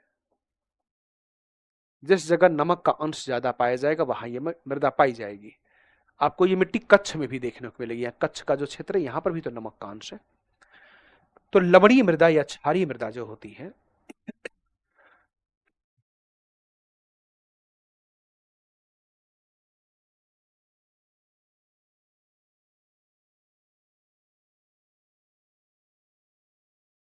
लवणीय या क्षारीय मृदा,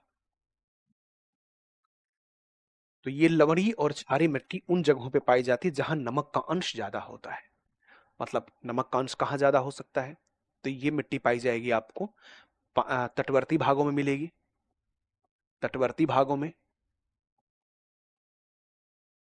इसके अतिरिक्त कहाँ पाई जाएगी? गुजरात का जो कच्छ का रण है वहां पर पाई जाएगी, यहां पर भी नमक का अंश है। कच्छ गुजरात, तो गुजरात के कच्छ के भाग में ये मिट्टी पाई जाएगी। और ये मिट्टी आपको विशेष रूप से मिलती है आ, उत्तर पश्चिमी उत्तर प्रदेश, पंजाब, हरियाणा का जो हरित क्रांति का जो क्षेत्र है, हरित क्रांति, हरित क्रांति के क्षेत्र, अर्थात पंजाब, अर्थात हरियाणा, अर्थात पश्चिमी उत्तर प्रदेश। पंजाब, हरियाणा, पश्चिमी उत्तर प्रदेश, ठीक है। इन सब जगहों पर ये सारी जगह, ये सारे क्षेत्र जहां पर लवणीय मिट्टी पाई जाती है, खारी मिट्टी पाई जाती है, ठीक है। तो अब हरित क्रांति के क्षेत्र की बात हो गई। एक्चुअली हुआ क्या कि हरित क्रांति का जो क्षेत्र था, वहां पर, उस जगह पर हरित क्रांति का जो पूरा एरिया है, जहां हरित क्रांति का डेवलपमेंट हुआ या हरित क्रांति का पूरा जहां विकास हुआ या हरित क्रांति का जहां फायदा मिला, ये पंजाब का, हरियाणा का और पश्चिमी उत्तर प्रदेश का ये पूरा क्षेत्र है। तो इस रीजन में, इस क्षेत्र में सिंचाई की सुविधाएं बढ़ाई गई। हरित क्रांति में 3 चीजों का प्रयोग विशेष रूप से किया गया था। HYV, हाई यील्डिंग वेराइटीज, ठीक है ना। इसके अलावा सिंचाई की सुविधा और उर्वरकों का प्रयोग, इसका प्रयोग ज्यादा किया गया था। तो सिंचाई की सुविधा जब बढ़ाई गई तो सिंचाई ज्यादा करने की वजह से पानी रिस करके नीचे जाता है और बाद में निचले चट्टानों से नमक को घोल लेता है, घोल करके वो शुष्क मौसम में फिर से ऊपर आ जाता है। शुष्क मौसम में वो फिर से ऊपर आ जाता है, ठीक है। तो शुष्क मौसम में जब वो पानी ऊपर की ओर आ जाता है, पानी ऊपर आता है तो अपने साथ नमक को भी लेके चला आता है, इसलिए मिट्टी में नमक का अंश बढ़ जाता है। देखो, इतना तो हम सभी लोग समझते ही हैं कि इस पूरे क्षेत्र में, इस पूरी समय क्षेत्र में पहले समुद्र हुआ करता था। तो अब इस वजह से जमीन के नीचे कई जगहों पे नमकीन चट्टानें भी पाई जाती हैं, नमक का अंश पाया जाता है। तो जब अत्यधिक सिंचाई करी जाती है तो सिंचाई ज्यादा होने पर पानी रिस के नीचे जाएगा और फिर वो नमक को घोल के ऊपर लेके चला आएगा। तो इस तरह से मृदा में नमक का अंश बढ़ता चला जाता है। तो इसीलिए यहाँ पे लिखा गया कि हरित क्रांति का जो क्षेत्र है, इन जगहों पर भी नमक का अंश बढ़ रहा है। और देखिए, ये अपने आप में बहुत अच्छा नहीं माना जाएगा, क्योंकि हमारा ये जो क्षेत्र है काफी उत्पादक क्षेत्र है, काफी उपजाऊ क्षेत्र है। और यहां पर अगर मृदा में नमक का अंश बढ़ रहा हो, मतलब लवणीयता बढ़ रही हो, अच्छी खासी जो जलोढ़ मिट्टी है, वो जलोढ़ मिट्टी खराब हो रही है, ठीक है, खराब हो रही है। तो इस तरह से आप समझ सकते हैं कि उस मिट्टी में कितना ज्यादा परिवर्तन हो रहा है, खराब हो रही है वो मिट्टी। तो ये अपने आप में अच्छा तो नहीं है, लेकिन इन जगहों पर ये पाई जाती है लवणीय मिट्टी। नमक बहुत ज्यादा होता है इसमें, साल्ट का अंश ज्यादा होता है। तो साल्ट का ज्यादा अंश होने की वजह से ये उपजाऊ मिट्टी नहीं होती है। नमक का अंश इसमें ज्यादा होता है, साल्ट का अंश इसमें बहुत ज्यादा होता है, नमक का अंश इसमें ज्यादा होता है।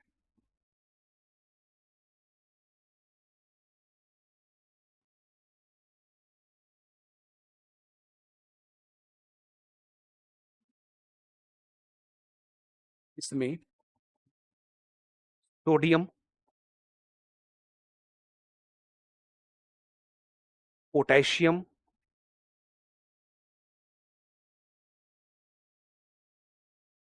मैग्नीशियम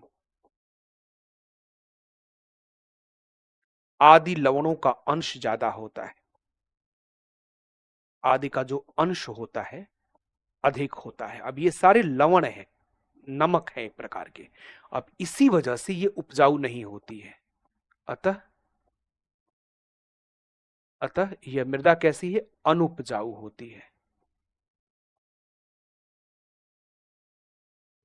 अनुपजाऊ मिट्टी होती है, उपजाऊ नहीं होती है। इतना नमक है तो इसमें उपजाऊ कैसे हो सकती है मिट्टी? अब बात आती है कि क्या इसका कुछ सुधार भी संभव है? तो बिल्कुल इसका उपचार हो सकता है, इसका सुधार किया जा सकता है। कैसे किया जा सकता है? इसमें जिप्सम का प्रयोग करके किया जा सकता है। जिप्सम कैसे उपचार किया जाए? तो जिप्सम का प्रयोग किया जाए, इसमें जिप्सम का प्रयोग किया जाए तो इसका उपचार संभव है।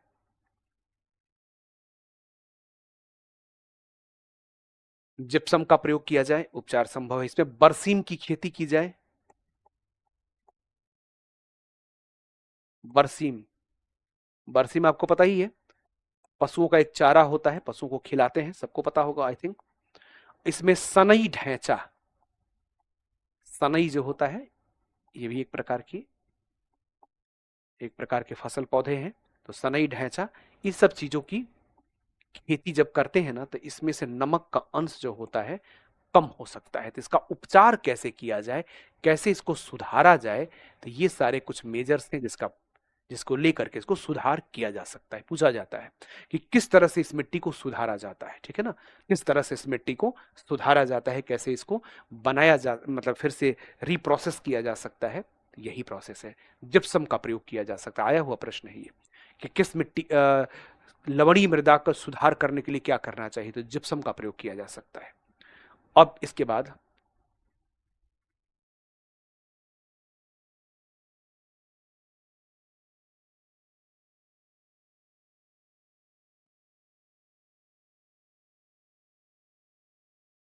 ये जो मिट्टी होती है इसको लोकल लेवल पे कुछ और भी नाम देते हैं। जैसे इसी मृदा को इस मिट्टी को रेह कहते हैं, इसे कहीं कहीं कल्लर भी कहा जाता है और कहीं कहीं से थूर भी कहते हैं।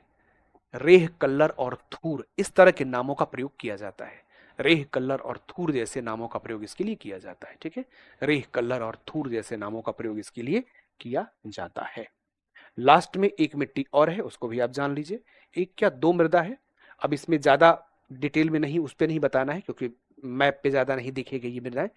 अब इसको बस मैं इसी तरह से बता देता हूं। जैसे एक मृदा है पीटमय मृदा, पीटी सॉइल या पीटमय मृदा। पीटमय मृदा उन क्षेत्रों में होती है जहां जल का जमाव होता है, जहां पर पानी जमता है, जल का जमाव होता है, वैसे क्षेत्रों में पाई जाती है। अब जल है तो उसमें ह्यूमस का अंश और जीवाश्मों की मात्रा ज्यादा होगी, लगभग 50% तक होती है, इसीलिए थोड़ा काला रंग इसका दिखाई देता है।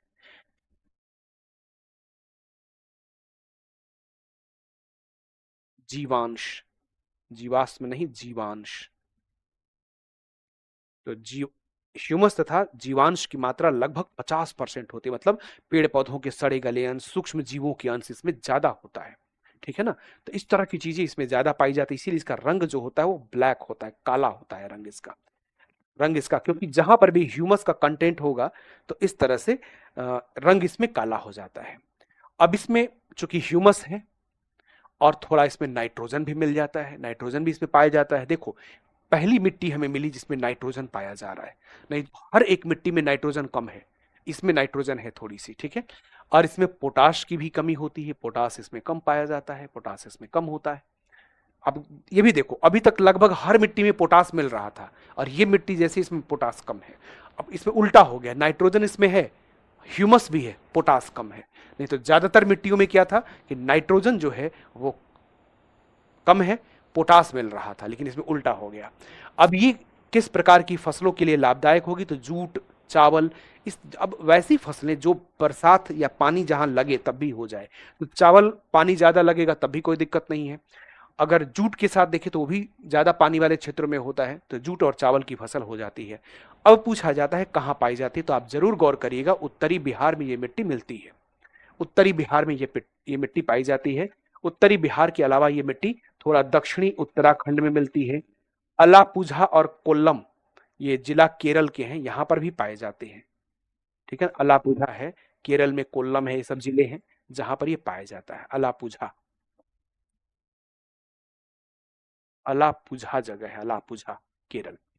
ठीक है ना, इसके अलावा थोड़ा बहुत तमिलनाडु में भी ये मिल जाती है, पश्चिम बंगाल में भी थोड़ा है, उड़ीसा में भी है, जहां पर भी पानी वानी लग जाता है ना वैसी जगहों पर ये मिट्टी मिल जाती है, जहां पानी जमता हो।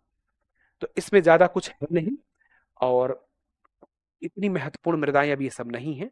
अब है पवन, सॉरी, पर्वतीय व वन मृदा। पर्वतीय व वन मृदा, तो पर्वतीय और वन मृदा जो है वो पर्वतीय क्षेत्रों में पाई जाएगी, जैसे हिमालय में पाई जाएगी, पश्चिम और पूर्वी घाट पर पाई जाएगी, जहां पर्वत होंगे वहीं तो पाई जाएगी ना। अब ये बहुत पतली सी मिट्टी है, पतली मृदा है। पर्वतों के ढाल पर मिट्टी का ज्यादा विकास नहीं हो पाता, ज्यादा गहरी मिट्टी नहीं हो पाती है। ठीक है ना, तो पर्वतों के ढाल पर मिट्टी की लेयर बहुत पतली पाई जाती है, पतली। और इसमें संस्तरों का, ये संस्तर शब्द है, संस्तरों का, संस्तरों का पूर्ण विकास नहीं होता। संस्तर जो है, इसमें संस्तरों का पूर्ण विकास नहीं देखा जाता है। संस्तर बड़े अच्छे से, मतलब लेयर बहुत अच्छे से मृदा के विकसित नहीं होते हैं इसमें। ठीक है, अब इसमें गौर करेंगे थोड़ा सा और है, यह मिट्टी दोमट और सिल्ट युक्त होती है। सिल्ट मतलब महीन कण जो होते हैं उसको सिल्ट बोलते हैं, तो दोमट और सिल्ट मतलब युक्त मिट्टी होती है ये। और पर्वतों के ऊपरी भागों में मोटे कण वाली और अम्लीय होती है, ये भी ध्यान दे रही है, मिट्टी थोड़ी अम्लीय प्रकृति की होती है। कैसी होती है, एसिडिक सॉइल होती है, अम्लीय होती है। अब पर्वतीय मिट्टी में भी ह्यूमस पाया जाएगा, जीवांश पाए जाएंगे। ह्यूमस पेड़ पौधों के सड़े गले अंश है, तो पर्वतीय क्षेत्रों में पेड़ पौधों के सड़े गले अंश तो पाए ही जाते हैं, जीव जंतुओं के अंश भी इसमें पाए जाते हैं, तो इसमें जीव जंतुओं के अंश, जीवांश वगैरह पाए जाते हैं। फसलों की अगर बात करें तो चाय, कॉफी, फल, मसाले, ये सब चीजें इसमें मिल जाती हैं। और इस मिट्टी में पोटाश कम पाया जाता है, देखिए बात को, इसमें भी ह्यूमस है, पोटाश कम है। ऐसा नहीं है कि ह्यूमस और पोटाश का कोई संबंध होता है, ह्यूमस पोटास का कोई उल्टा संबंध नहीं कि ह्यूमस जहां रहेगा वहां पोटास नहीं रहेगा। एक संयोग की बात है कि कहीं भारत की पर्वतीय वन मिट्टी में और पीटमय मृदा जो है, इन दोनों मिट्टी में पोटास का अंश कम पाया जाता है और नाइट्रोजन मिल जाता है उसकी जगह पर, ह्यूमस में मिल जाता है। तो इस तरह से ये भारत की मिट्टियां थी जिसके बारे में हमने आपको बता दिया था। लास्ट में एक और चीज है जो आपसे पूछा जाता है, इसके बारे में बस मैं बता देता हूं। मृदा अपरदन, मिट्टी का कटाव पूछा जाता है थोड़ा बहुत, मृदा अपरदन। तो जो मृदा अपरदन होता है ना, उसमें 3 प्रकार के महत्वपूर्ण अपरदन होते हैं। एक होता है असफाल या वर्षा सीकर अपरदन, जो वर्षा की बूंदों से होता है। दूसरा होता है अवनलिका अपरदन, जिसको गली इरोजन कहते हैं। और एक होता है परत या चादर अपरदन, जिसको शीट इरोजन कहते हैं। ठीक है, तो जब वर्षा की बूंदें गिरती हैं मिट्टी पर तो मिट्टी कट के बहती है, उसकी वजह से जगह जगह गड्ढे से हो जाते हैं। तो अब इस तरह से यहाँ पर असफाल या वर्षा शिखर जो है, असफाल मतलब जो वर्षा की बूंदें होती है, जब वर्षा की बूंदें जब गिरती हैं तो वर्षा की बूंदों की वजह से जो अपर्दन होता है वो असफाल अपर्दन कहलाता है। और अवनलिका अपर्दन, जब पानी बहता है ना तो जो नलिकाएं छोटी छोटी बन जाती हैं तो वो अवनलिका अपर्दन होता है। और परत या चादर अपर्दन, जब खूब बारिश हो जाए या बाढ़ आ जाए तो उसकी वजह से पूरी परत ही बह जाए, पूरी सीट हट जाए, तो उस तरह से पूरी परत जब मिट्टी की हट जाती है उसको परत या चादर अपर्दन कहलाता है। ठीक है ना, तो ये छोटा है, उससे बड़ा ये है और इससे बड़ा ये है। यही जो अवनलिका अपर्दन है, इसी की वजह से चंबल के बीहड़ का निर्माण होता है। बीहड़ या उत्खात भूमि जो है ना, इसको रेवाइंस बोलते हैं। ये इंपॉर्टेंट पॉइंट है, पूछा जाता है कि रेवाइंस कैसे बनते हैं, तो अवनलिका अपर्दन की वजह से बनते हैं। अवनलिका अपर्दन की वजह से रेवाइंस का निर्माण होता है। ठीक है, ध्यान रखिएगा इस चीजों का। तो इस तरह से हम लोग इतनी बात कर लिए, इसको आप पढ़ लीजिएगा। इसका आप लोग पीडीएफ आपको डलवा दिया जाएगा, इसका जिरोक्स करा लीजिएगा। ठीक है, तो अब इसके बाद एक प्रश्न मुझे दिखाई दे रहा था, सिंधु जल समझौता। सिंधु जल समझौता जो है वो 1960 में किया गया था और 1960 में सिंधु जल समझौता हुआ भारत पाकिस्तान के बीच में। सिंधु जल समझौता में किया क्या गया है कि हमारे भारत में जो नदियां हैं, जो सिंधु घाटी से संबंधित नदियां हैं, सिंधु घाटी से संबंधित जो नदियां हैं, उन नदियों को 2 वर्गों में बांटा गया है, पश्चिमी और पूर्वी नदियां। जैसे ये डायग्राम मैंने बनाया था यहाँ पर आपको नदियों का टॉपिक पढ़ाने के लिए, कि आज लगा कि शायद नदियों का टॉपिक भी मैं शुरू कर दूंगा, लेकिन वहां तक हम नहीं पहुंच पाए, तो इसकी उपयोगिता हम कर लेते हैं। ध्यान दीजिएगा, ये सिंधु नदी है। इस तरह से ये सिंधु नदी है, जिसको जाना चाहे जा सकते हैं। क्लास खत्म हो चुकी है, बस थोड़ा बहुत बस बता देते हैं। अब यहां पर सिंधु नदी है, यहां पर झेलम नदी है। इस तरह से झेलम नदी है, सिंधु झेलम, और ये चेनाब नदी है। तो ये जो 3 नदियां हैं, इनको हम पश्चिमी नदियों के नाम से जानते हैं। देखने में तो उत्तर लग रही हैं, लेकिन ये पश्चिमी नदियां कहलाती हैं सिंधु जल समझौता के अंतर्गत। तो ये जो पश्चिमी नदियां हैं 3, इसमें ये किया गया कि 80% जो जल है, 80% इसका जो जल है वो पाकिस्तान को दिया जाएगा, और इसका जो 20% जल है इसका प्रयोग भारत करेगा, इसका प्रयोग इंडिया करेगा। हालांकि हम अपर रिपेरियन स्टेट हैं, अपर रिपेरियन मतलब नदी के ऊपरी घाटों में हम, घाटी में हम हैं। अब इस तरह से, और निचली जो नदियां यहाँ पर दिखाई दे रही है, जिसमें आपको चिनाब के बाद रावी है, एक ब्यास नदी भी है, ब्यास नदी नहीं बनी है, ये ब्यास नदी इस तरह से, एक ब्यास नदी है इस तरह से। तो यहाँ पर रावी है, रावी है, उसके बाद ब्यास है, और रावी ब्यास के बाद ये सतलज नदी है। तो रावी, ब्यास और सतलज नाम की जो तीनों नदियां हैं, ये लोअर, इसका जो मतलब पानी है उसका 80% जो जल है, 80% जल है ये भारत के लिए है, मतलब भारत को अधिकृत है। और 20% जो जल है ये पाकिस्तान को दिया जाता है या दिया जाना चाहिए, ये संधि कहती है। ठीक है, तो यही संधि है जिसके बारे में हमने बता दिया। अपर और इसमें 3 नदियों का पानी पाकिस्तान को, 3 नदियों का पानी भारत को रहता है।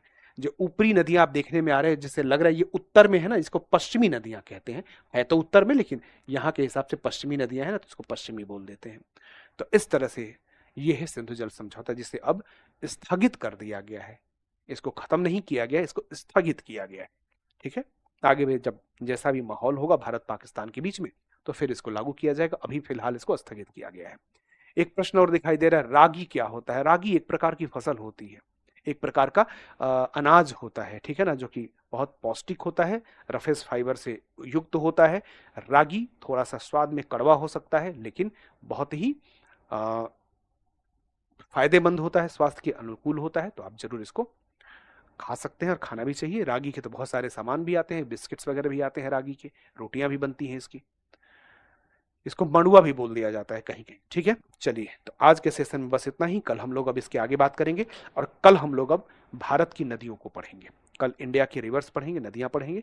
नदियों का टॉपिक थोड़ा टाइम लेगा, कम से कम 3-4 दिन तो लगेंगे ही नदियों में, क्योंकि नदियों का टॉपिक बड़ा टॉपिक होता है। तो 3-4 दिन इसमें लगेंगे। उसके बाद तब फिर हम लोग नदियों के बाद फिर हम आगे, नदियों के बाद कृषि, उद्योग और खनिज, ये सब बातें लगभग लगभग 10 से 12 दिन ये क्लास और चलेगी। इससे ज्यादा की जरूरत नहीं पड़ेगी, इसमें हमारा पूरा कंप्लीट हो जाएगा। चिकनी मिट्टी किस में आती है? चिकनी मिट्टी जो होती है तटवर्ती क्षेत्रों में आती है। चिकनी मिट्टी दोमट मिट्टी भी हो सकती है। चिकनी मिट्टी जो होती है वो जलोढ़ मृदा जो होती है वो भी हो सकती है, जलोढ़ मृदा। जो काली मिट्टी होती है वो भी चिकनी मिट्टी होती है। तो चिकनी मिट्टी मतलब जिसमें बहुत महीन कण है, वो चिकनी मिट्टी होती है।